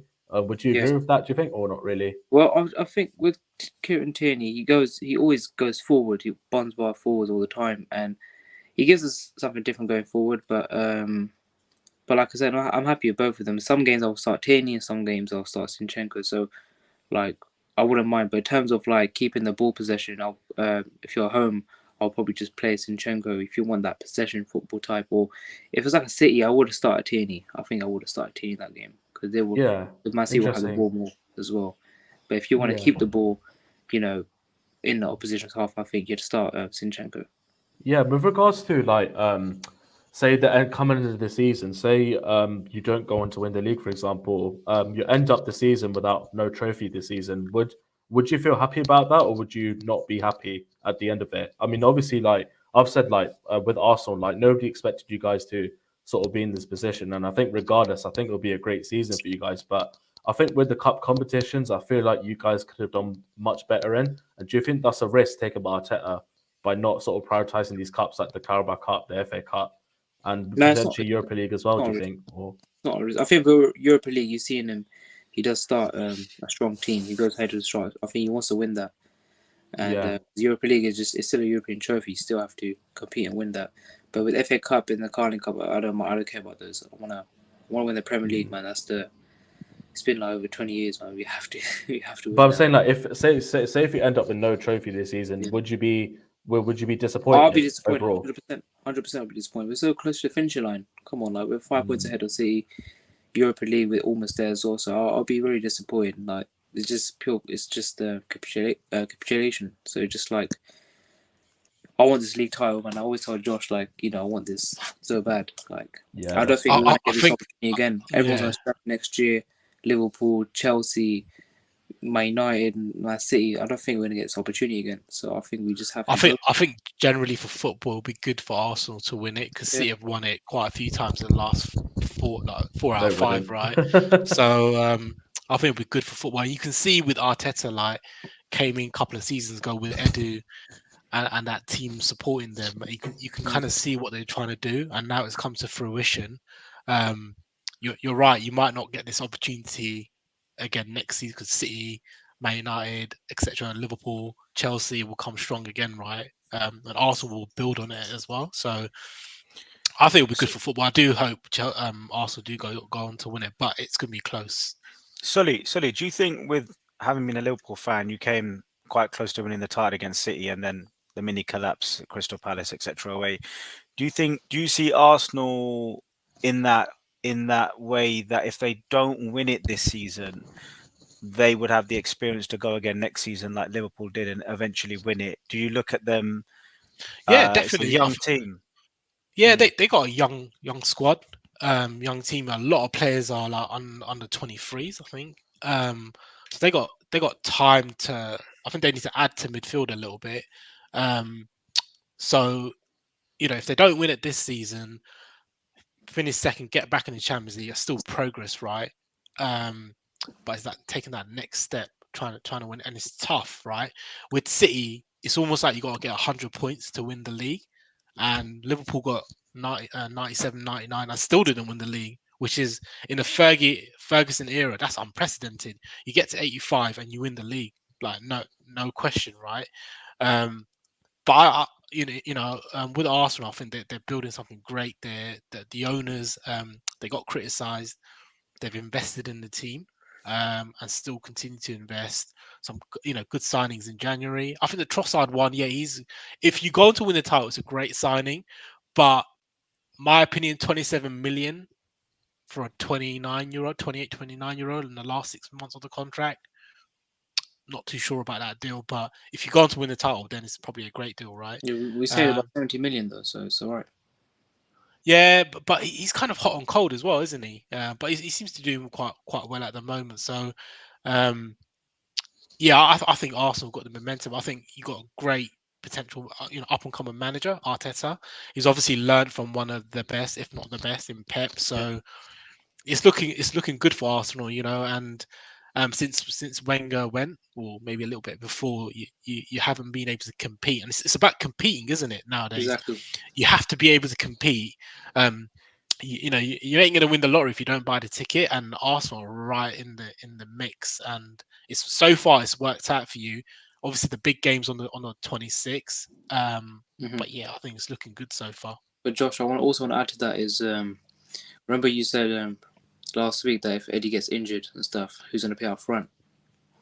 You did, and I just said Martinelli will pay up front, and he scored a goal. You did say that.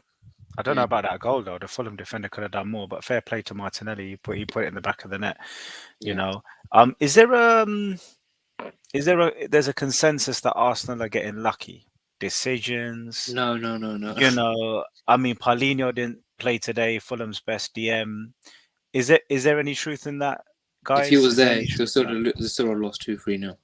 Yeah. I'll be real. I yeah. hate Arsenal, but no, I don't think they've been lucky. To be I honest, think like, you know, in a title running or title race, you need luck, right? Some decisions go for you, some will go against you, and we know the situation with the VAR, right? It's hit and miss. So We'll be unlucky. Don't forget. yeah, it kind of like evens out over the course of the season, and over 40 odd games, right? 38 games. There's no fluke in not winning No. it. Do you know what I'm saying? They're putting in the hard yards, Yeah. and they're 5 points ahead now. Could be 8 before the 1st of April. So you'd rather have the points on the board. And Liverpool, Man City, I think we're away, so probably ain't going to do that great. But it's still going to be a big clash, right? So yeah, but by the time they come to Anfield, it could be done and dusted. I think if we win at Anfield, we'll win the league. Josh, I'm saying it. If we win at Anfield, I'll hold we're you gonna to win that, the league. mate. No, do you know what? So sorry. One thing I say as well. Just I think the one thing you got so lucky with was the Jorginho goal, man. That guy never shoots in the Chelsea shirt. In that situation, he passes sideways or he passes back. Oh, in that situation, the Villa goal. yeah, the Villa goal, that yeah. I couldn't And then believe it hit the Jorginho has goalkeeper's never head done and that went for in, Chelsea. right? it. Time wasting as well. He deserves that. But one Like thing you I like said, to say if on you Arsenal, like just very quickly, Josh, if that's all right. yeah, Like, go for it, mate. I think just on the title race generally, because obviously, apart from Josh, I haven't really spoken to you like guys before regarding this, but my stance has always been I think City will still win this league, in my opinion. That's not to discredit Arsenal season. Like nobody, like I said, nobody expected Arsenal to finish in the top 4, let alone to fight for the title. And I still think City will still win this by at least 5 points, in my opinion. That's just my opinion. I think they'll have a comfortable lead over the title. I think with the games that you've got coming up, I think Anfield away will be difficult, a place you haven't won in a long time. Regardless of the quality of Liverpool team, they always seem to turn up against Arsenal. You've got to go places like Newcastle as well, I believe as well. Josh just got the fixtures up there. Sorry to interrupt, but you think no Man worries. City going to win the league? But where do you see Arsenal dropping points? Where do you see Arsenal dropping points? So, like I said, we're 5 points ahead of City. And where do you see Man City dropping points, or where do you see Arsenal drop? You think City will win every single game? I honestly think out of the fixtures remaining, I think Arsenal will drop more points than Man City. I think Man City will still drop points, but I just don't think it'll be as much. So looking at the Arsenal fixtures, like I don't think you'll go to Liverpool and beat them. City away, I think you'll lose. I don't think you'll beat them. If I'm being realistic against us, I think you'll beat us. That's been me. You've got a good record against you the past couple of years. I think we'll beat you guys. Yeah, that's obviously not me being biased or anything, but I think you'll beat us at the bridge. Not at the bridge, sorry, Emirates. I think if you look at games like say Newcastle as well. I don't know when you played them, but last year we capitulated. For top 4. And then also you got West Ham. Like don't underestimate West Ham away as well. They're fighting for their life at the moment, and say if they do sack their manager by then, there might be a new manager bounce, and then that could be proved to be difficult as well. So, like, I think it's a matter of who's going to drop the most points. That's what I said. If we win at Anfield, we'll win the league. That's what I think. Because a lot of people think we'll drop points there. I think as well, because we got a very bad record there. But I think if we win at Anfield, we can go to City and beat them as well. That's what I'm trying to say. If we win at Anfield, we can win at West Ham. Go to that Man City game, I think, be full of confidence. And with that, obviously, like I said, that 8 points clear gap. I think that, probably getting a draw will be like a win for us. I think one important point to make, though, I know we shouldn't look at it, but I think the big game is when you go to the Etihad. The Liverpool goes there, gets a little draw, even a win. That's big for Arsenal. So I'm gonna pray for Liverpool to win that game. I was going to say that we shouldn't look at it, but the last 3 games of the season, like looking at Man City and Arsenal, so we've got Everton away who are fighting for their lives for relegation. Chelsea at home. Chelsea are going to be tough. Like Exactly. And Brentford away. That's our last game of the season. Brentford away versus your Brighton at home, Forest away, and Wolves at home. We shouldn't be looking that far down. But I think the last 3 games of the season, especially the last game of the season, I think it's going to boil down to the last 3 games. And on paper, we've got the harder fixtures. Like I said, so you can't rule anyone out. But I just think I'm gonna say it again. But we beat Liverpool at Anfield. We'll win the league. Simple as that. Lads, do you think there's a risk of the intensity of Arsenal's football play, which is very high line, which is pressing, it's fast, quick tempo, high-paced football? Do you think that's going to be the reason they fall short because they haven't got the squad depth that City have got, or is there an argument that they wrap up games by half time with that philosophy of going out there and getting those goals nice and early, that they can then go slip into third gear like they did today? I mean, Josh, is there a risk they'll burn out at some point with all these fixtures piled up with the I don't think Europa? I don't think so, Josh. You seen it. You seen it again. Look, I said Eddie was out. Jesus is out. You know who steps up? Trossard. Who steps up? Martinelli. Saka's always. But I'm looking at that also fine midfield form. hash. Your Party, Odegaard, and Xhaka. Yeah. Yes, He you've was got away a couple Jorginho. games. He was away a couple games, Partey, but Jorginho filled it out. Like I said, the Aston Villa game. You know who came and scored that winner? Yep. So everyone's saying that. Everyone's putting Arsenal. This happens, that happens. But we answer to every single critic. Every single critic. I think the big one was at Aston Villa. Then I thought that was the biggest one, but no. But I think the biggest one was just last week at Bournemouth, 2-0 down. Who's going to step up? You know, Liverpool struggled to beat them at 1-0 down, but we scored 3 against them the last 30 minutes. So there is a bit of character there. We are like proving the critics wrong. We're doing what champions do, come back, and what more do you want? Yeah, there seems to be a siege mentality, don't there? That mentality has shifted big time compared to last season. Like compared to last season, this team has grown and changed, and it's because of the signings of Jesus, Zinchenko. You're talking about you know what players, but the big one, Zinchenko. He's won the league. He's done it before. You got Jesus there as well. You got Granit Xhaka as well. He's experienced captain for Switzerland. You got another captain for Norway. You got Odegaard, and you got Jorginho. He's experienced player as well. He's been there, Champions League as well. So there's different team there, different energy. You also have to throw into the mix in this period that when Man City will probably go quite deep into the Champions League, probably semi-finals, if not the finals. So I want them to win. When you put that into the mix, right? Their focus, you know, if they're 8 points behind by the 1st of April, there might be a slight shift in their focus. Who knows, right? But that will come into the mix. As long as they don't play Madrid, I think they will. That's it. They'll be fine. Yeah. It's almost like the two clubs want to do a deal, don't they? You win the Champions League, which Man City are happy with, and Arsenal obviously won that Premier League title. I'll take that. I don't care. I think we it's still almost like stay in the Champions League, so don't get too happy at the moment. We still got to stay in Europe, so. But what if? Well, this is a big if. What if Man City lose? Like lose the Champions League? I'll be like, what if they lose? That's going to change the whole tie. Don't you think? I think that's everyone's thinking, yeah, Man City's got this, but you never know. It's Champions League. I don't think the Champions League. I don't think anyone thinks Man City got it. Yeah. Let's say Man City lose again on this coming Wednesday, Thursday, Tuesday. What would happen? Yeah, Tuesday. I think they'll be more fired up for the league, if anything. If they go out the Champions League, I think they'll be more motivated to win the Premier League. Yeah. Yeah, that's true. It's Man City. That's why I keep saying about experience. I think experience matters. I think that's the thing that will get them over the line, in my opinion, compared to Arsenal. I think once they break that barrier, Arsenal winning that league, I truly think it'll be like a more sort of like, I wouldn't say domination period, but I'd probably say that next season I'll be like, oh, okay, Arsenal have proven to us that they can win the league, and I think they can go again. But I just think Man City's experience in the team, and like they're not even playing at their best, and they're grinding out results, and like we've always seen Arsenal sort of not at their best, and they haven't necessarily grinded out those results. In a way, maybe a couple of fixtures, but let's be real about it. I want to have a Leeds. When we played at Leeds, we did. That's what I'm saying. Like just a couple of results, but everyone keeps saying Man City haven't been good all season, and if this sort of Man City aren't good and they're in the title race, that just proves of the ceiling Man City have in a way, where the Kevin De Bruyne is not in the starting lineup, not playing. They got Riyad Mahrez as well, who's smashing it, not even playing as well. So they've got these kind of experienced players who will get them through those moments, I think. Yeah, that's just what I think anyway. Yeah, City 27 games in, which we today. City was 66 points, which is exactly the same as what Arsenal are on today, last season. So that shows that basically everybody is off it. Arsenal are the only ones that are filling that void. So, I just wonder, if Arsenal go and win it this season, I kind of disagree a little bit, Dimes, with you, if I can. Is Yeah, that of I course. think the other teams will wake up. You know, Chelsea's will wake up, United's will come back stronger, Liverpool will Yeah, come back stronger, definitely. especially if they get those Jude Bellingham types that they're going for.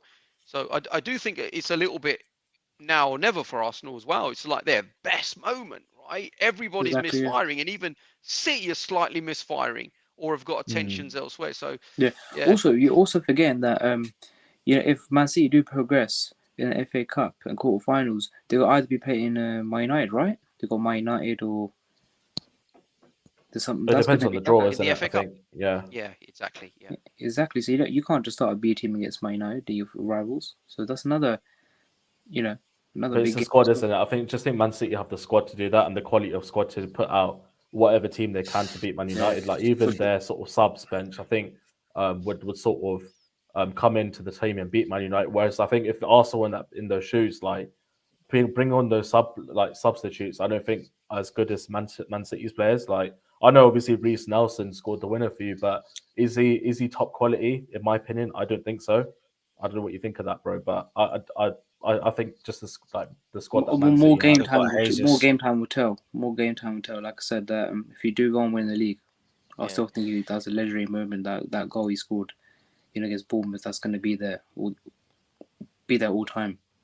It's just this season is Haaland holding us up. It's still I can't get my head around it. Like I said, 1 week I say no, he's brilliant, and this week it showed that there were instances where we're just relying on him, and so that's my concern as well. He's changing our style of play, and Yeah. it's just not gelling basically on the pitch. Lads, we need to close off on Arsenal. Hash, thank you very much, mate. Yeah. It's going to be an interesting one. You've got your Man City are probably a draw away from losing the title, with the way things are at the moment. But likewise, Arsenal do have a tough period coming up with Liverpool and Chelsea and Man City. So it's going to be an amazing April, guys. It really is going to be an amazing April. You can't take your eyes off this title race. It is just crazy, man. It is just that the levels are so high. And Arsenal, fair play to them, man. They are literally keeping Man City at bay at the moment. But I think 70% of the football fan base think Man City are going to do it. That's all Man United fans, all Tottenham fans, all those Chelsea fans. I think the Liverpool fans are just like on our side. I think. And I think, Hash, I think it works for Arsenal because I think Arteta's been very clever in creating a siege mentality where the celebrations are big or whatever you want to call it. He's using this debate of Arsenal collapsing, this hate on Arsenal from the media, this they're going to collapse at any point now. He's using that to big up to Arteta. I think everyone looks at him as a novice. They definitely made that Amazon 2.0, man. That they need to do it towards the end of the season. They have to do it. They have to do it. Yeah, I wonder when the next Amazon is. I don't know if anyone's It's Newcastle. I been think. this season. I think Is that's it Newcastle? Newcastle. Yeah, I think the Geordie ones. Yeah, might need some subtitles with that. Right, lads, let's move on to the next game of the weekend. We've done Liverpool, we've done Man City, we've done Arsenal. We will finish with United, but we'll squeeze in Tottenham Hotspur. Winning at home 3-1 to Bournemouth. I watched the game. I'll give you my thoughts on the game. So Nottingham Forest came to town and they weren't really bothered. They didn't press us. The way to get at Tottenham is to press them high up the pitch, get in their faces, and they generally collapse Tottenham. We can't deal with the counter press. We don't have the players or the confidence or the tactics to get in and around a high press. But Nottingham Forest came back. It's like they came for a day at the seaside. They sat back. They let Spurs do their thing. We played around them. We had some wonderful football in the first half. It was brilliant. The intensity was good going off the back of that Champions League exit. And it was a really comfortable victory, lads. There was a little bit of a shake at the end with a penalty given to Nottingham Forest there for a handball from Kulusevski just on the edge of the area. And Foster made a save. So big up Foster. He's been a great replacement and cover for Hugo Lloris. He's proved a lot of Spurs fans wrong. He's come in at his age and he's done a really good job. But it was a pretty easy win for Tottenham. And Conte was jumping around in the stands and giving it the big one and showing the fans he cares and he wants to be here. But he still refuses to sign a new contract until the end of the season. But one of the key highlights I'd like to make about that game is Heung-min Son And there's been a big debate at Spurs about Heung-min Son playing alongside Perisic and how that combination just doesn't bring out the best in Sonny. And I think there's some truth in that. I think without Perisic, we've seen Sonny just have better performances. He scored a goal. He could have scored another. He had a very good performance. So the Perisic Son thing, I think, is not working. Ben Davis came in on the left. And the other guy I'd like to talk about is Richarlison. Now, he came out in midweek and he said, basically, I've had a shit season. I'm not getting enough minutes. I've been told to work harder in the gym. When I have worked harder in the gym, I've not started. And the management basically should start me more. What did Conte do? Conte said before the game, he apologized to me. It's not about it's about us.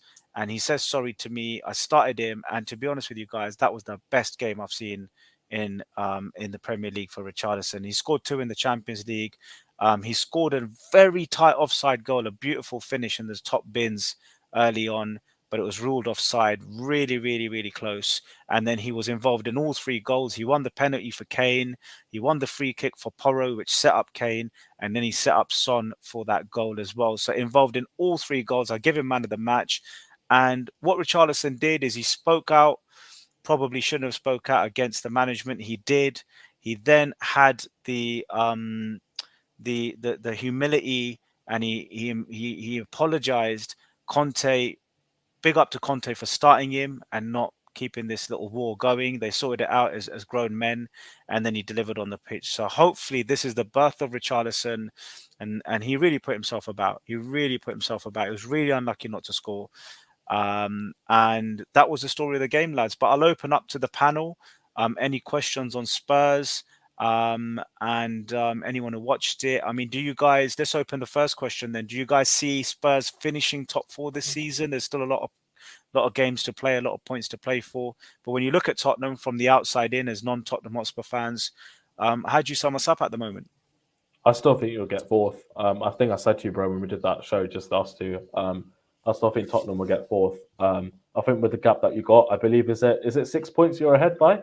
I think currently. Liverpool have a game in hand, but it's 6 points with Liverpool having a game in hand. Yeah, that's right. Yeah, 6 points, and with the results this weekend, I feel like it's a good weekend in terms of being a Spurs fan because, obviously apart from Newcastle winning, but Liverpool dropping points, United dropping points as well, which has helped as well, and you're quite close to Man United as well. I know they've got a game extra to play, but you're 2 points off them as well. 2 points off, correct. So yeah, we're Spurs, man. It's a weird one because I think someone mentioned it. You either win or lose. So it's like, well, 1 week there's sort of this praise for them, but at the same time when you lose, there's all this like doom and gloom. And like I genuinely think Antonio Conte will be gone at the end of the season. I think he's a goner, that's for sure. I think the personal stuff that's going on with him, I think going on with him in Italy as well. I believe he had an operation as well, didn't he? I think there's a lot of personal stuff going on. So I think his heart's set out to go back to Italy, I think. And also I think Harry Kane will be gone as well in the summer. I think this is it for him. I think with the bad losses against Sheffield United and obviously going out to AC Milan, which I thought, I don't know about you, Josh, but I'd be pissed off if I was a Spurs fan, man, going out of 2 cup competitions when you haven't won anything for so long. It has to be main priority at the start of the season to at least win something. But yeah, I don't know I don't know who you get as manager. The Michael Carrick's name's been mentioned for the job potentially. I don't know how we do at Tottenham. Thomas Tuchel's name's been mentioned as well. And yeah, it's a weird one with Tottenham, man. Yeah, strange stuff, man, with Spurs. Strange stuff. I think some of the players want Poch back, don't they? And that might keep Kane at the club. Yeah, possibly. Yeah, possibly with Poch coming back. But would you want to go back to working under Daniel Levy again, where he originally got sacked by him? So I don't know if he'd want to do that sort of thing again. I'm not sure. I don't know. I think in his first stint there, he didn't get the backing in the transfer market. But in the recent couple of seasons, and even in Jan, that they have invested in players. So if he gets the same backing, they might have a chance, right? And when he was there, they were almost consistently finishing the top 4. So that's another thing as well. So yeah, who knows? Yeah, I think there's with Spurs, there's a bit of upheaval going on there. With you're right. I think Conte's going to end up at Inter Milan. I think his agents talking to them at the moment. The rumors go about. Kane, I think it's a 50-50 because the only club in the Premier League that could sign him is probably Man United. 60-70 million, big wages. But then would he want to go there? Not too sure because he's 29 now, right? 29-30 this summer. And if he ends his playing days wherever he goes and he doesn't win a trophy, yeah, it's not great, is it? With all those goals he's been scoring, so he's got a big decision to make in the summer. And so do Spurs, you know. Do they cash in now? I Reinvest in wonder the if squad? Levy will do an Ericsson, which is keep him till Jan, rather than take 50 mil or 60 mil or whatever comes in, keep him till Jan, and then cash in that January window, just to give Tottenham a chance to bed in a new striker, or just to give him a chance to get half the season underway. I'll be surprised if Levy sells him in the summer. But if United come in as a rival of Tottenham, would you really want to give your best player to a rival? Levy stopped dealing with United a long time ago, post Carrick, post Sheringham, post Berbatov. So I just wonder if Levy will love the money too much, or will he stand by his principle and say, no, you're staying unless you go to a non-rival, and if not, just see out your contract, but you become a year older. And whilst he becomes a year older, other competitive strikers in Europe step forward, and clubs look at people like Haaland and the guy from Napoli, etc., etc., and they look at Kane and go, "Do we want a 30-year-old on our books?" The other thing I was going to say about Kane is, he wants that Alan Shearer record, but does he want it more than a trophy? He needs to decide: do I want trophies or do I want the Alan Shearer record? If he wants the Alan Shearer record, I think he needs to go to a team that's going to give him the game time, regardless of systems and formations and Rashfords and Garnachos and Anthony's. They need to make him the main man.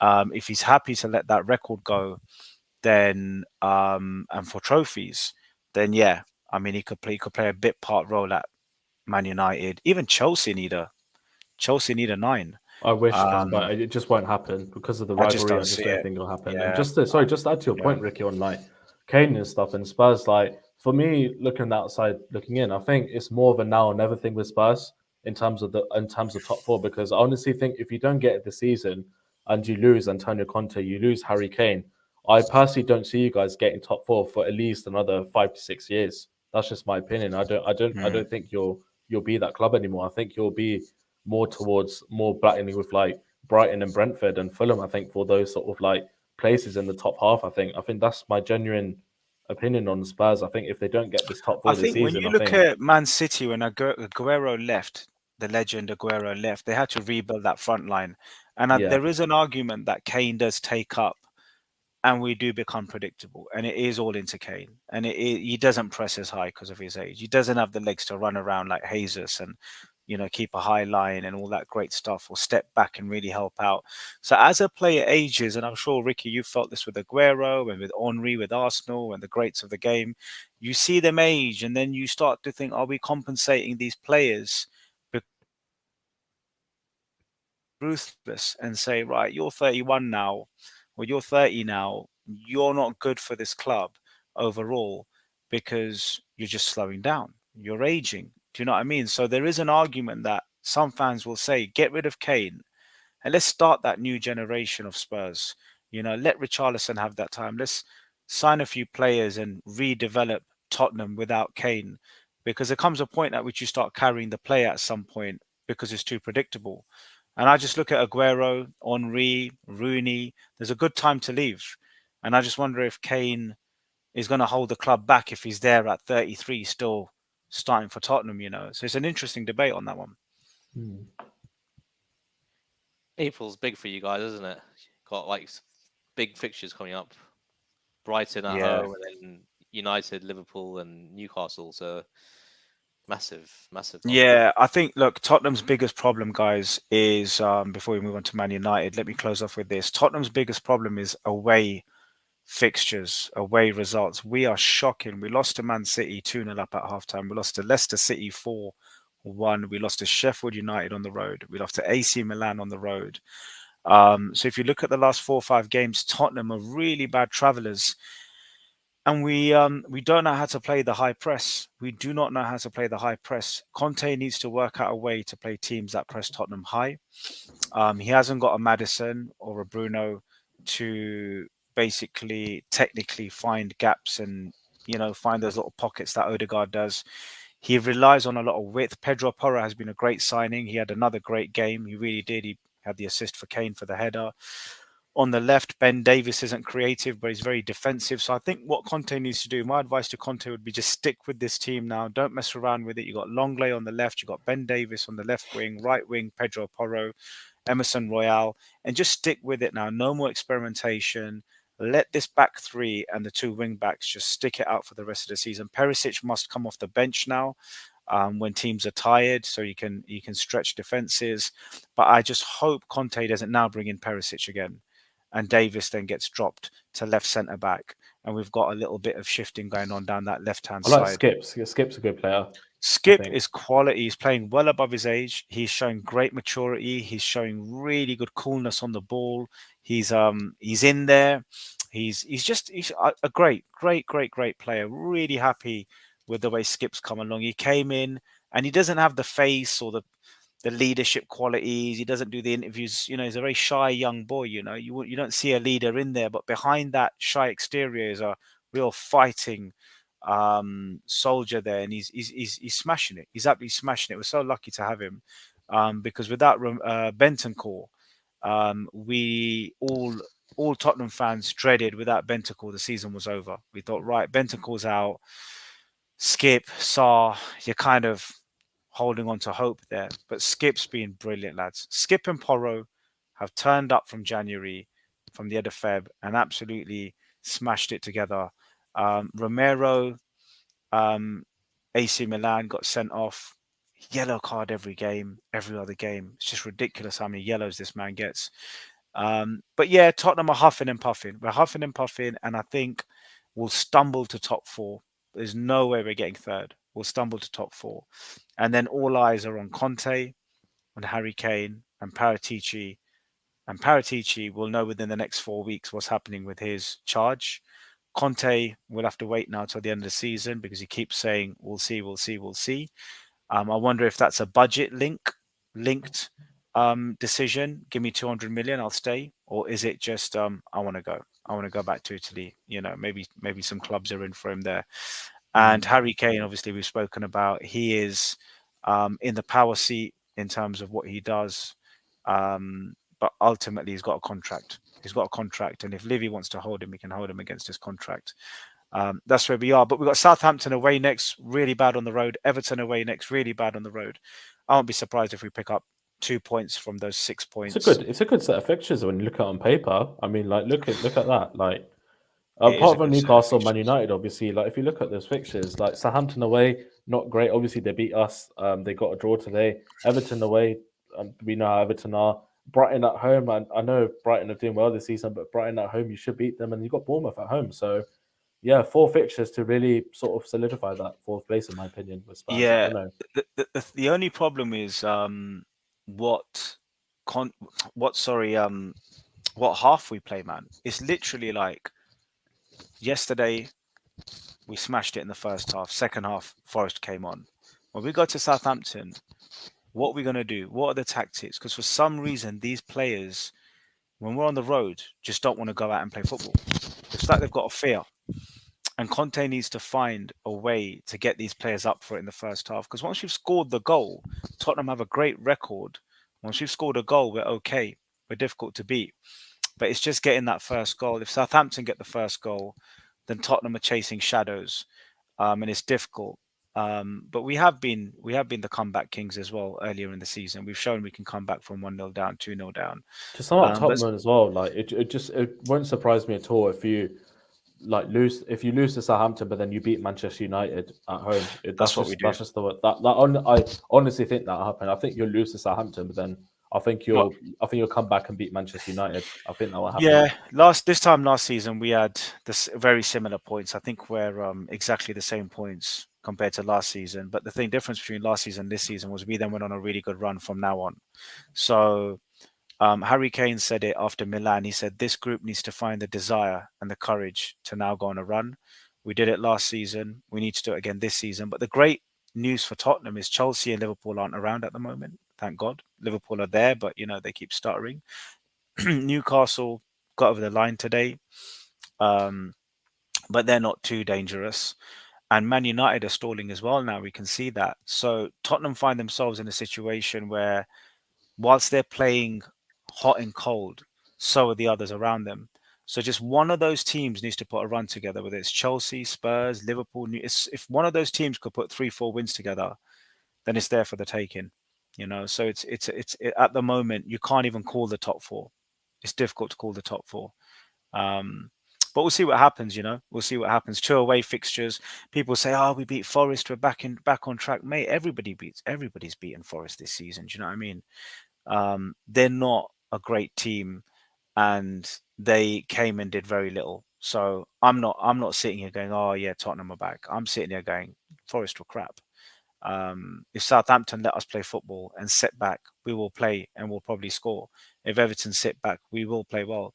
It's down to Southampton to get in Tottenham's faces, and they've beaten us a lot recently in the last few years, and it's down for Everton to do the same. Get in Tottenham's faces and they struggle. That's how you beat Tottenham. Get face to face with them. Sully, any views on Spurs before we move to United? Yeah, I think the next 2 games, if you do get points out of them, say 4 out of 6, it would probably put you in the driving seat. But it's the away form, isn't it? Same with Liverpool. At home, strong. Away, atrocious. But right now, Spurs have the points on the board. You just have to take it by the scruff of the neck and try it out. And Conte's back now, isn't he, on the bench? So that should be a boost. But the uncertainty around his future doesn't obviously help. But putting that aside for the next 4 to 6 weeks, if Spurs, take the initiative, they can secure the 4th position, maybe even get 3rd, because like you said, United, dropping points, and when the pressure hits, right, who knows what's going to happen to them. And Casemiro's been banned for the next 4 games as well, and that's a big thing for them, right, isn't it, this season? Yeah. How typical is it? He comes back against Chelsea. Hooray! Yeah. Don't worry, mate. He'll probably be sent off as well. Right, let's move on to United, lads. Let's move on to United. So they drew today to Southampton. Let's start with the red card, lads. Do you think it was a red card? Because there's debate that it was a bit harsh. What's your views on it? My take on it is 100%. They got it right. That's where VAR. So yes, he got the ball, but the force and the follow through, that's for me a red card, 100%. Don't know what you guys think, but he took the man out. Yeah, I'm just watching the red card again. I'm just on Twitter. I just want to sort of see it again. I'm not sure. I think it's one of those where you're not complaining if it's like if it's against you, but if it was for your team, it's one of those where you'd be fuming at in a way. I think it's one of those weird ones where where sometimes you get penalty decisions given against you where it's like, oh, okay, I can understand from the other team's point of view, they'd want a penalty, but if it was given against me, then I'd be fuming. It's one of those ones. But yeah, it's a bit stupid of Casemiro to sort of give the opportunity to get sent off by lifting his studs that high. And like you said, Sully, that he got the ball first, didn't he? Then he went with the follow through, and then nowadays that's a red card offense, I guess. But yeah, it definitely falls under the category of if it was for me, if it was for yourself like Fabinho, or for Josh, say if it was Højbjerg, and for myself if that was Enzo, then I think we'd be fuming at that. As a red card. Do you think there's method? Do you think there's logic in the thinking that if you win the ball but you catch the man, then it's a foul, because some would argue could end a footballer's career. Others would argue you won the ball. You know, why is that being taken out of the game? There's such a great area to it. It's just like you're either going to do one or the other. I guess it's like if you want to go challenge for the ball, you're going to have to get some of the man in a way. Like it's Yeah. just impossible to not have any contact. So Yeah, yeah, but it's a massive grey area. Yeah. But in this specific incident, it's just the way he slid in with studs up. Yes, he won the ball, but he caught his ankle, and that could have broken his ankle. So the referee at the time gave a yellow card, and then the VAR referee that they reviewed it, they got the advantage of of using VAR properly, and I think they came to the correct decision, because that could have seriously injured that player potentially. You know. It's all right. Is it? No Man United fans, so we can say yeah, we're happy about it. I Oh was no, gonna exactly. say, But yeah. I was gonna say, with no United fans on here at the moment, because G's decided not to come on. He had some stuff going on, but Yeah. are United being found out now? Do you think that Rashford super hot clinical form, everything going their way, De Gea making all those world class saves? Do you think that United will get back to that form, or do you think that the average players they've got, we can see here, the likes of Varane, the likes of Sancho being hot and cold. We've got Anthony there again, struggling to find form, doing it in Europe, which is great. Well, a really good goal in the midweek, but not being able to do it in the Premier League consistently. Do you think their kind of peak is coming to an end, or do you think that United are the real deal and they'll get back to what they were? I think it's definitely a blip at the moment with sort of the points that were dropped. Like obviously in the league domestically, they've dropped. They've only got 1 point out of what 6, isn't it? So obviously losing to Liverpool last week, winning midweek, but they look at their fixtures. They've got Betis away, and then they've got Fulham in the FA Cup at home, and then they've got Newcastle away. So on paper, that's like I think the cup competitions I fully expect them to go through. I think Europa League they're like 4-1 up, so I think that's a proper chilled one for them. Fulham at home will be tough, obviously, but I think Man United will get through that. Then look at the fixtures there; it's 2 tough Premier League fixtures, so they could be looking in the league with no wins and 4 if they do slip up against Newcastle and Brentford, who have shown this season they've been good. So yeah, I think it's just a blip for them at the moment, but I think the true identity and the true sort of colours will show. I think after the Brentford game whether this is a blip or a crisis for Man United. Yeah, without Casemiro, there's definitely going to be an impact on the team. Sully, do you think without their best midfielder, this is a chance for Liverpool and Spurs and Newcastle to drag them into a top 4 race whilst they're sitting in third? Yeah, no, I think they will. It will impact them for sure. I think they will drop points, but I think in the end that they'll just about secure the 3rd position, because the other teams below them, the Spurs, the Chelsea, the Liverpools, the Brightons, if you add their games in hand right, they're dropping points. There's a lack of consistency, so it'll be interesting. But I think in the end, United will come through. I actually think they will probably win another trophy, whether it's the FA Cup or the Europa. And given where they were the previous few seasons, right? It's probably going to be a great first season for Ten Hag. You got to say that. I mean, to be fair, they have spent nearly 250 million over the summer, so you can't complain you never got the back in, and he's probably going to get further back in of an equivalent amount this summer as well, especially with a striker they got. From Qataris maybe as well if they get their ownership. Yeah. Well, that's another developing story, isn't it? I think their owners have been a bit smart with that one. Whether they go for a full sale or not, it looks a little bit off at the moment. I think that they might take minority investment and keep the majority, because United is a cash cow, right?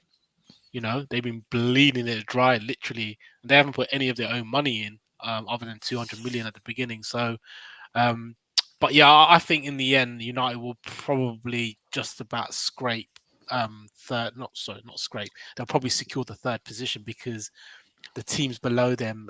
So you win at home, then you lose away. It's a bit of a yo-yo thing. So it's tricky. If Liverpool had won the game against Bournemouth, which obviously in hindsight we didn't, we might have reeled them in because they would have dropped. And today I saw the highlights today. Southampton played well. Yes, they had their mad advantage. Walcott should have scored with a header when it was still 11 versus 11. Either side, it would have been a goal. That Peters player hit the post. Ward-Prowse. We know what he can do with a dead ball specialist. So, but then again, Bruno Fernandes hit the post as well. So, but yeah, in the end, I think United will probably secure third position. Is there a risk for Casemiro getting the armband? Who should get the armband at United? Because that's been a debate this week. Does Bruno get it? Is he the leader in that pitch? I think the defender, the Argentinian defender, Martinez, is probably the one maybe that has the leadership skills. There's been debate all week on radio that is Bruno a flat track bully, or is he the future United captain? What's your views on that, lads? It's hard with Bruno Fernandes. Like, he's a good player. I think he hasn't really progressed since the first season where he was hitting the goals and the assists, and with Ronaldo coming in and kind of disrupted his flow a little bit. I think he's a very temperamental player. When it's not going his way, he's waving his arms, he's moaning, and he's not being a captain and a leader. Who can it be going forward? Yeah, I think Martinez is a good shout. De Gea, not too sure. In the middle, Casemiro is probably a good shout. I mean, he's a quality player. It depends who they buy in the summer as well. If they go out and get Frankie De Jong from Barcelona, is he captain material? What Not about too Rashford? Sure. You need a talker. I think as a captain, you need to be a talker and vocal.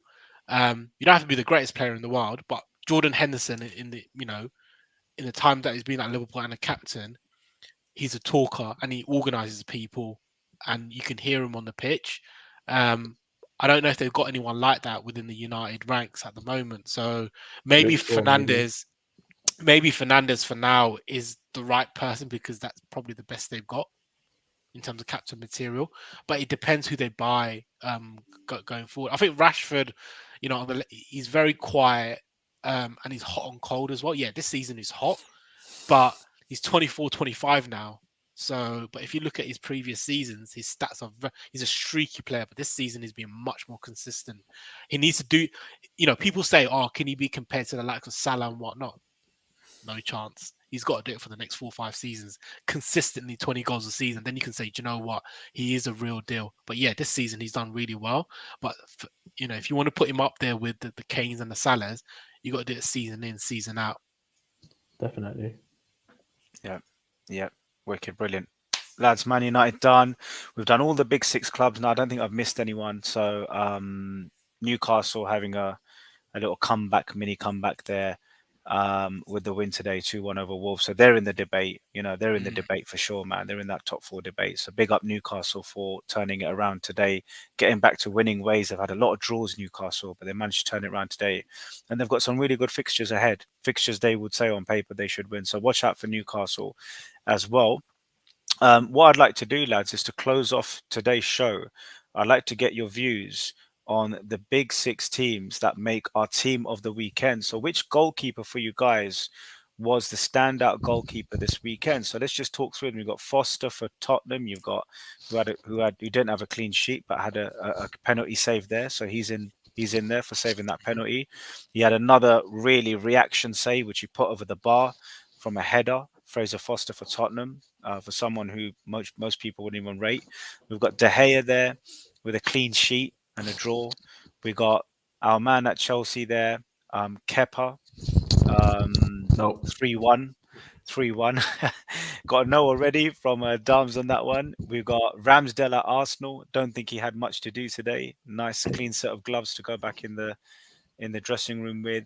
And then we had Liverpool's Alisson, who Sully 1-0. Not sure if he should have saved that or not. So let's start with the keepers. Probably more difficult to choose a goalkeeper of the weekend. But who are we going with? We've also got Edison of Man City. No, I mean, no one really stands out. To be fair, I mean, there is an argument to say maybe he gave it to De Gea. He's kind of recovered from that 7-0 hammering, right? For that alone, you probably say, you know what, Oh, he's been we should put the whole psychologically United damaged. team in here just for coming to work, innit? After that, Yeah, but Get I your don't point. think any keepers. I mean, Ramsdale is having a great season at Arsenal. Do you know what I'm going to Um, do, lads? I'm going to put Forster because I'll tell you why. Because obviously he saved the penalty, yeah, Yeah. which you have to big up a keeper when they save a penalty. But I think if you do get a chance to watch back the highlights, the reaction saved to put the header over the bar was huge early in the game. And the other thing I'd say about Forster is he's come in. Everyone had written him off, saying, who's this pensioner coming in to fill Hugo Lloris's shoes, and he's been good. He's been really good. Bar Leicester, which was his debut in terms of coming off the bench, he's been brilliant. And I think for the penalty save to keep Tottenham in it at 3-1, I'm going to give it to Fraser Foster there, lads. Centre Yeah, I probably backs. agree with that. To be fair, yeah. Yeah, we're all good with that. Centre backs, lads. So Gabriel scored a goal for Arsenal, so he has to be in the conversation today. Who else Wesley we got? I Fofana, mean, deserves Chelsea's Fofana. Tell us about a Fofana, shout. man. Sorry, what was Yeah. that, bro? Tell us about Fofana. He's been playing well, yeah? Yeah, he's been really solid. I think, especially since Thiago Silva's been out, he's really stepped up. Did really well coming into the team, into the back three as well. Slotted really well. He's almost a bit like Rudiger, where he's a bit manic in that way. In terms of manic in a good way, where he brings the aggression to the team, can bring the team forward as well. Got that recovery pace, and he did well going back to Leicester. Got a lot of stick from the Leicester fans, but yeah, I thought he was good from a centre back point of view. Also, yeah, Gabriel obviously deserves a shout as well. Trying to think of anyone else. Maybe Ruben Diaz. Maybe, I don't know. Yeah. I think Gabriel goes in for the goal because when a keeper scores, it's always special. Sorry, when a defender scores, it's always special. A centre back, and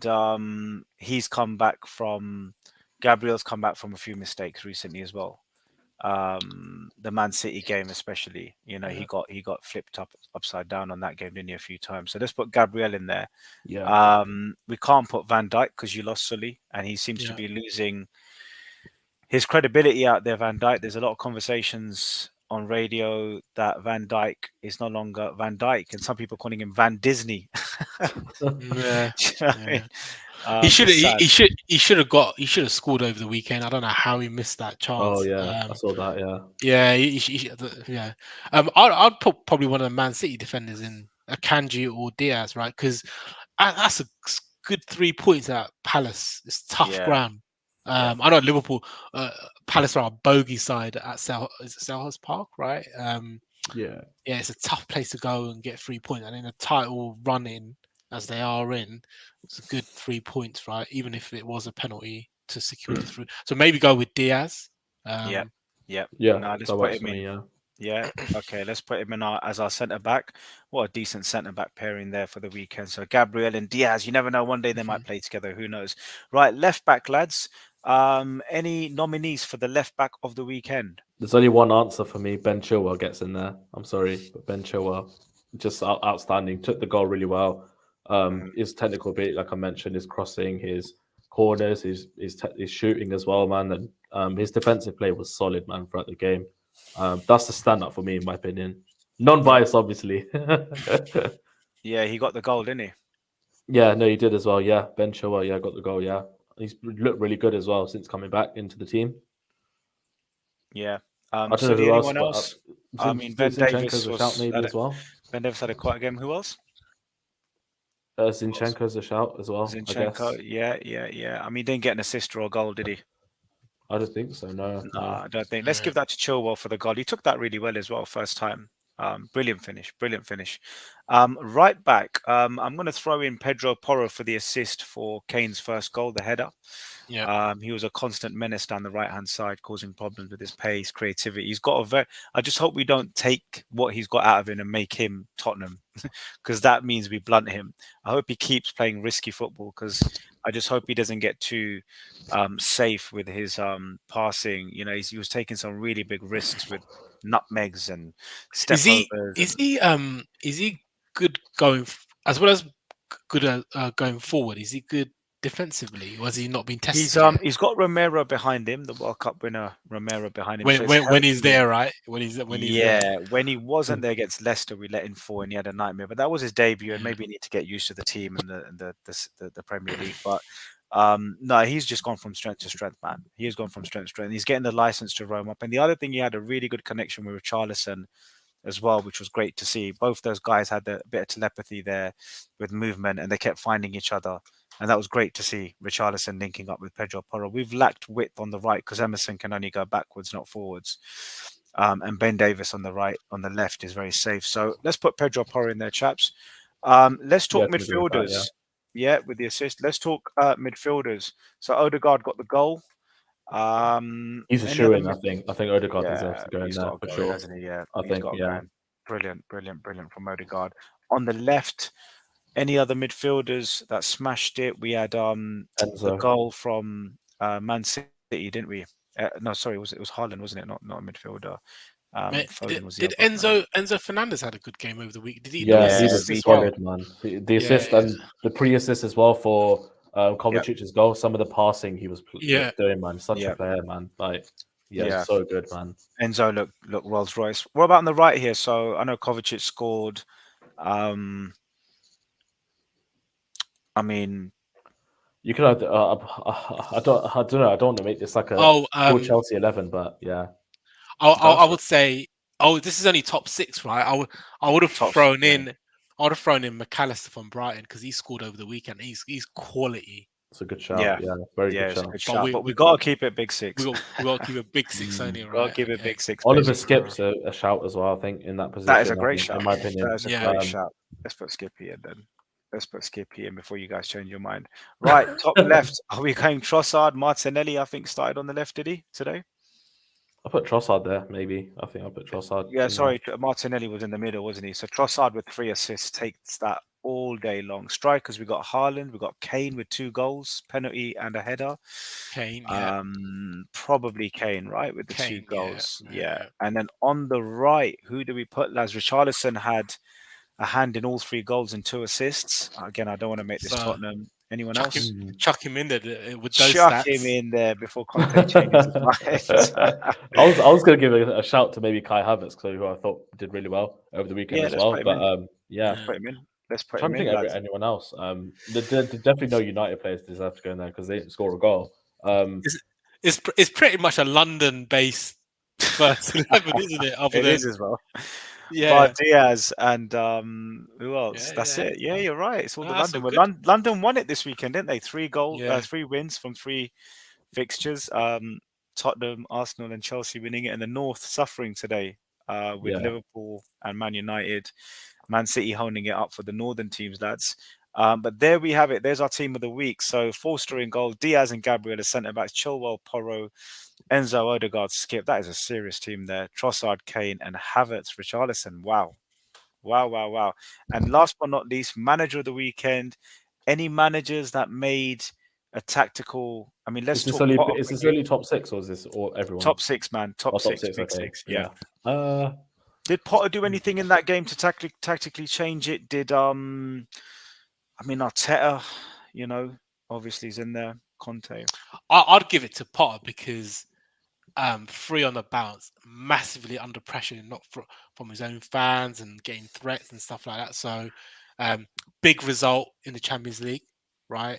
I think Potter, you got to say, I've always rated him as a manager and his philosophy. I think give him time and the players that he wants, he could do something. Sometimes he's like thinking, no, I'm not giving him time. It's been rough for us this season, but just based on this week, I think Graham Potter does deserve it. I think he's made a couple of tactical changes with playing Loftus-Cheek at right wing back, sticking with that 3 at the back as well, which sort of suits the players we have. The substitutions as well are improving in a way, and I think he's integrating players at the right time as well. And a lot of people have questioned it, but it's turned out to be right so far in terms of Mudryk not starting a few games then coming back in. A lot of people were doubting him. Had a decent game. Has Mudryk shown anything bar the Liverpool game? Because I'll be honest, no. Apart from this Leicester game, I thought the Leicester game, his first touch was awful, but I think just his general play, he was playing down the middle when Havertz was playing as like Yeah, as one of those tens. But I thought Mudryk did Yeah. okay. It was better than what we sort of seen before, but it's still definitely not up to the level that I expect. And that Yeah. Liverpool game, I take with a pinch of salt because he was playing up against against Milner. James Milner, and Milner, like yeah, Milner's not the quickest, is he? So No. it's just But one of because them. come the summer, right, you got a big decision to make with Lukaku coming back. Because Inter Milan is it at Inter Milan, I think, on loan. They Yeah. don't want to keep him because he's not replicated his form right. So yeah, Mudryk, like everyone's thinking, like because Arsenal are after him as well. Like he's a proper speed merchant, isn't he? And Yeah. I don't know, he hasn't been given a fair chance to play yet because Potter might think it's not his type of player.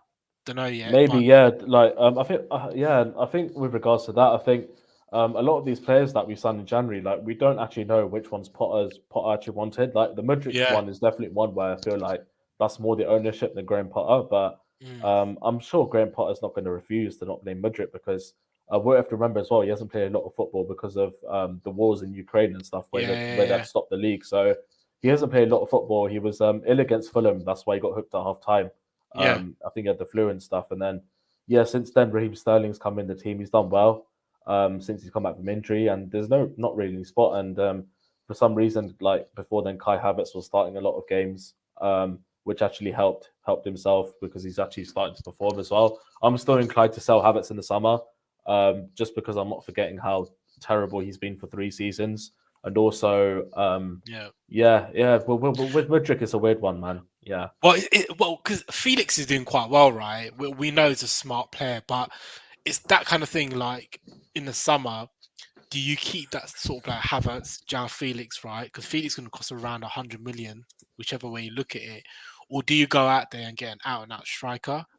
Osimhen from Napoli or even Harry Kane, for example, it's a big decision because if they can't move Lukaku on and you bought him 100 million, what do you do with him?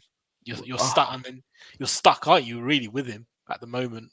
The thing is, I think with the profile with Lukaku, I think we can definitely find a club for him, whether that's a loan, because he's like, if you look at his track record, he's proven whether that's at West Brom, whether that's at Inter, Everton as well. He's a proven striker, so I think we won't have any problems offloading him. But I think the biggest problem will be for us is if we don't sign up João Felix, because I really want this guy to play for us, and without him, our attack just looks completely dead.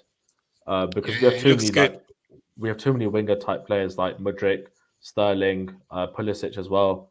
They're all similar players, and we don't really have that creative player in João Felix. And then, like with the Mason Mount situation, like I wouldn't mind seeing him go. I won't be too disheartened if he goes to Liverpool. Obviously, it'll suck because he'll go to a rival team, but at the same time, like we've got João Felix now, and he's one player that we've been crying out for a long time. So, and I think if you did go after João Felix for a permanent deal, it could happen because you may have heard this week, Roberto Firmino, he's going to leave Liverpool in the season, and loads of clubs like MLS, Saudi, Atletico Madrid, they're after him. So on a free transfer, only 31, he can still do it, right? Yeah. In a slower league as well. You could go after Felix, and he does look like a really good player. Yeah, I think the goal scoring thing as well. Like, I honestly don't want us to go for a striker because this striker theory is just like it's just drive my nutty, man. Because like the striker situation we sort of like try to address and we've tried to like do, and it hasn't worked for us. Like I've been craving for like a goal scorer. Like I always go back to that Liverpool front three. None of them are actual strikers. They're goal scoring wingers or they're goal scoring forwards. Would you say since the days of Drogba, you haven't found that replacement? Apart from Costa and maybe Giroud. Costa, yeah. And Giroud as well. People forget about Olivier Giroud as well. He was solid for us as well. I just think the leagues adapt since then from not having strikers. Like we've seen, I know Haaland's obviously a freak where he's just scoring every chance he gets, but we've tried the Lukaku sort of like approach where it's just not working. And we've seen where Harry Kane develop his game into like a number 10. So even he's not, in my opinion, not an out-and-out striker. I think he's more of a number 10 or like a false 9.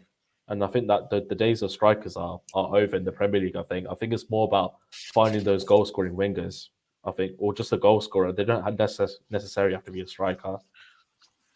Yeah, it's the fluidity they Mm. bring to the front. They can rotate, right, Exactly. interchange, and bring the a certain level of unpredictability. Because if you have that out and out striker, so Man United right now, I know he's on loan. They're playing with Mountain Weghorst, right? Weghorst, yeah. Like, you know, he's a pressing machine, no doubt, but you know, he's a stopgap, isn't he? Really, Yeah. you can't see them. Well, you can't see them retaining beyond the few months remaining. So yeah, let's see what happens in the summer transfer window. Yeah, it's going to be huge, lads. Lads, quickly before we drop off, what's your views on the Gary Lineker thing? Is he right, or is the BBC right? I think he's right. Like, he's, you know, he's made a point. I think it's a good point. It's a tough one. Like, my take on it, right, is putting aside Gary Lineker's views, because everyone's allowed to have a view, is if we, and I don't want to get too political, but Go for it. if Go there are for it. if there, Go for if it. like, honestly, If you're right, left, if you're left, if you're right, if you're yeah, right, if you're not, if none there of are them, it's good. if there are boatloads of people coming to the UK, like, and I'm, you know, in the wider, literally every day, right? Think about those towns and cities that are being impacted on the Kent coast, right? Like, where it costs the UK taxpayer £7 billion a year to house people in hotels because they're coming off the boats, right? And at what point, and the French, right, they're just happy to let them pass through. They go like, it's not our problem. They all want to go to the UK because they think that the streets are painted with gold, and they're not, and they want to get the bent, etc., right? It's a tough one because, you know, we've all come, you know, where we've come from, For and immigration, yeah. yeah, exactly. You know, our parents and grandparents, Legal etc., immigration, I'll point out. legal, right? Legal, We and had an invite. well, yeah, British Empire and all that stuff, right? But at what point do you say enough's enough? Because, you know, when people come over, you got to house them. Lack of housing stock, NHS is in crisis, lack of jobs, or Yeah, you need maybe certain immigration. jobs. You need Yeah, immigration. You need schooling. immigration. Where But where but do you but put is people? Gary You know? Lineker right to publicly? He's a big figure on television, in media, in sport. You know, he's a national personality, Gary Lineker, and he's been doing it for 20 plus years now for Match of the Day. It's probably the number one sports program on domestic television. You know, outside your Monday night Yeah. footballs and all that good stuff. So, are the BBC should an employee be allowed to tweet what he wants after work? Because if he's got an opinion and he's voiced that opinion, what the hell is that got to do with the employer?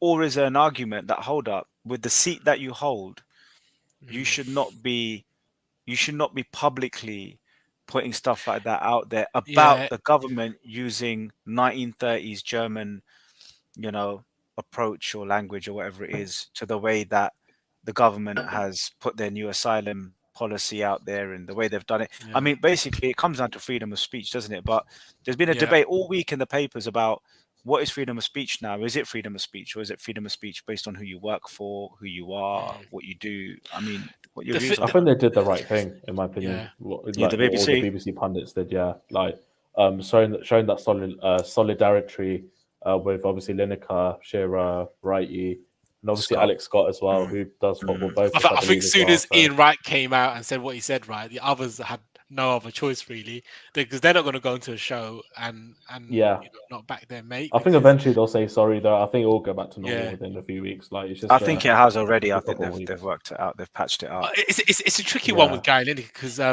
he's a contractor actually for the BBC, so they can't even Mm, fire him, right? mm, But you're right to your question.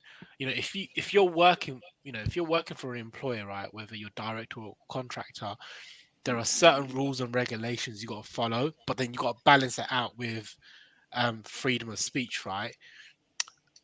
Most people will say what he said, there's nothing wrong with it. They would probably support it, but mm. maybe the example he used is a little bit unfortunate because Suella Braverman's husband is Jewish, right? So she's probably obviously took offense to that. But then he so with Gary Lineker, he does stand up for refugees because during the Ukraine war, he hosted a couple of people. So, you know, he's kind of backing up his views with actions. Yeah, I mean, with opinions, right? Because Gary Lineker, he's the face of BBC Football, and it's going to just magnify 100 times of what he said. If it was some nobody, would they have made a fuss about it? Probably not, to be honest with you. But because he's such a high-profile person, it's now in the news. But I bet you in a couple of weeks they'll just forget I guess about he it. represents the BBC, whether he's not physically at work or not. That's the problem. Yeah, You can clock off at 3 o'clock in the afternoon. You still represent the BBC because you're the face of one of the most watched programs, in the country, if not in the world, maybe, with the Premier League. So I think there comes a thin line between you're employed or you're a director, but you're 24/7 representing the British Broadcasting Corporation. And I think if Jeff Sterling used to do it at Sky, then maybe Sky will turn around and say, Jeff Sterling, what the hell's going on? So I think it comes down to when you work at that level, you like a footballer, for a club, like a footballer for a club. Yeah, you finish your game on a Saturday, you go home, but you got to be careful what you tweet because you are representing the club's colours. You are representing the club's colours. So, yeah, it's an interesting one, but wanted to get your views on it, lads. But yeah, no, listen, thank you, lads, for doing the twilight shift today, the night shift as we call it here, going into the early hours of Monday. Finishing off the Sunday session, man. You don't need the Sunday supplement. Come to the Big Six Sunday, 9 o'clock every Sunday. You get everything you need here under one roof. All Big Six clubs represented, debated, all the controversy, all the views. And we go into another amazing Premier League weekend. Can Chelsea keep their flow going, their form going, and win again? I'm not sure who you play, Dams. I haven't got the fixtures up at the moment. Everton at home next week. Everton at home next Saturday. Everton at home. Tottenham, can they keep their Premier League form going with 4 wins out of 5 with a trip down to the South Coast, down to the Saints? Can Liverpool bounce back? Sully, who are you playing, mate, next? Well, our next game, I think there's an international break coming up after the midweek European games. We don't play until on April Fool's Day, actually, against the mighty Man City. So yeah, that's a big one, right? That could be Top4 done, maybe. Yeah, maybe. 1st of April is a Saturday. Yeah, so that's the next weekend. A nice break for Klopp to get his troops back in order, get some rest in those legs, and get back down to training. And that's what we thought during the Dubai camp during the World Cup, and we still don't know what they did for those 3 weeks because since the return it's been horrendous. Chilling. Yeah. Well, Liverpool in a bit of a yo-yo situation. Man United's next game is it's Betis, isn't it? Oh, in the league. No, Premier League. Yeah, I think they've got Newcastle away. Oh, I think. Okay. Oh, no. Sorry, they don't play. I think that next. No, they do. No, sorry, they got Fulham FA Cup. They got Fulham, and then they got Newcastle on the 2nd of April. Yeah. Okay, so they've got 2 cup games. I think there's an international break for everyone coming up. Yeah, after this weekend's fixtures, and because it's FA, I think it's FA Cup this next weekend as well. So they're all getting it done at once. I think. Then it's international break. Yeah. If you're into your fantasy football, heads up, your free play and get all your double fixtures in, lads. So I'm doing awful fantasy football. I'm just I'm just doing whatever. I'm just freestyling it, man. At this point. Just doing whatever. Yeah, you know what? This is the weekend where you've got about 6 or 7 double fixtures, right? So if you're on fantasy football, you might want to play that free hit, which is where you get to pick any 11. Bring in Everton players, everyone. They're gonna shithouse a 1-0 win against Chelsea. I can see it already. Sean Dyche at the bridge, man. I can see it. 1-0 1-0 Burnley, 1-0 Everton, man. No. Come on, mate. Potter in. Come on, don't be like that. Don't be like that, mate. Not yet. And Arsenal travel. Do Arsenal travel? I can't remember. They've got Palace at home next. They've got Palace at home. Okay. So they got the Europa League before that, but yeah. They got Europa League. Yeah, great week of football. Big game for them, Arsenal. They're still not through yet in the Europa League. So it's a big Yeah. one for them. Yeah, Thursday. if they go through, Arteta now needs to start prioritizing his squad towards the Premier League or the Europa League, man. That's what big, big decisions. I think he should throw the Europa League, and I think he should focus on the Premier League. Europa League's going to come around every year for Arsenal, but this Premier League opportunity. If you said to an Arsenal fan at the beginning of the season, you'll have 11, 12 games to go, 5 points clear. What would you do with the Europa League? I think most of them would say throw it, not bothered. I think they take it, man, just because of how much us Chelsea fans banter them about not having European Cup. So, yeah, yeah, they have got think twice about that. That's a good point. Arsenal's bants on the European side is pretty poor, isn't it? I think the last time they won it was what? I think before any of us got live, maybe, I don't know. 80s, Years ago. maybe, yeah, 80s, yeah, probably the No, 80s, wasn't it that European Cup where they lost against from the halfway line? No, remember a guy called Naeem. Yeah, do you Naeem. remember Yeah, that? yeah, No, they must have won something after then. Since I know Arsenal's European cabinet is empty. I mean, that's pretty large coming from me, but I can tell you that Arsenal's European cabinet is pretty empty. And they've won. Yeah, they beat the likes of Hull and Villa in the FA Cup. They've won domestic cups and they've won the Premier League, Arsenal. But yes, in Europe, they're shit. So remind every Arsenal fan out there that in Europe, they need to sort it out. Chelsea Champions League, I think, is going to be the focus now. I'm not sure if the Premier League's even the draws next Friday. Champions League draws on Friday, so definitely have an eye out for that. See who we get, and we'll just see how we go. I think Potter will focus on the Champions League, but again, you have got some nice fixtures coming up, man. So 2 home games. So who knows? Chelsea. I think Chelsea could be the one team that in 10 games' time we're sitting there going, "Wow, Chelsea came back."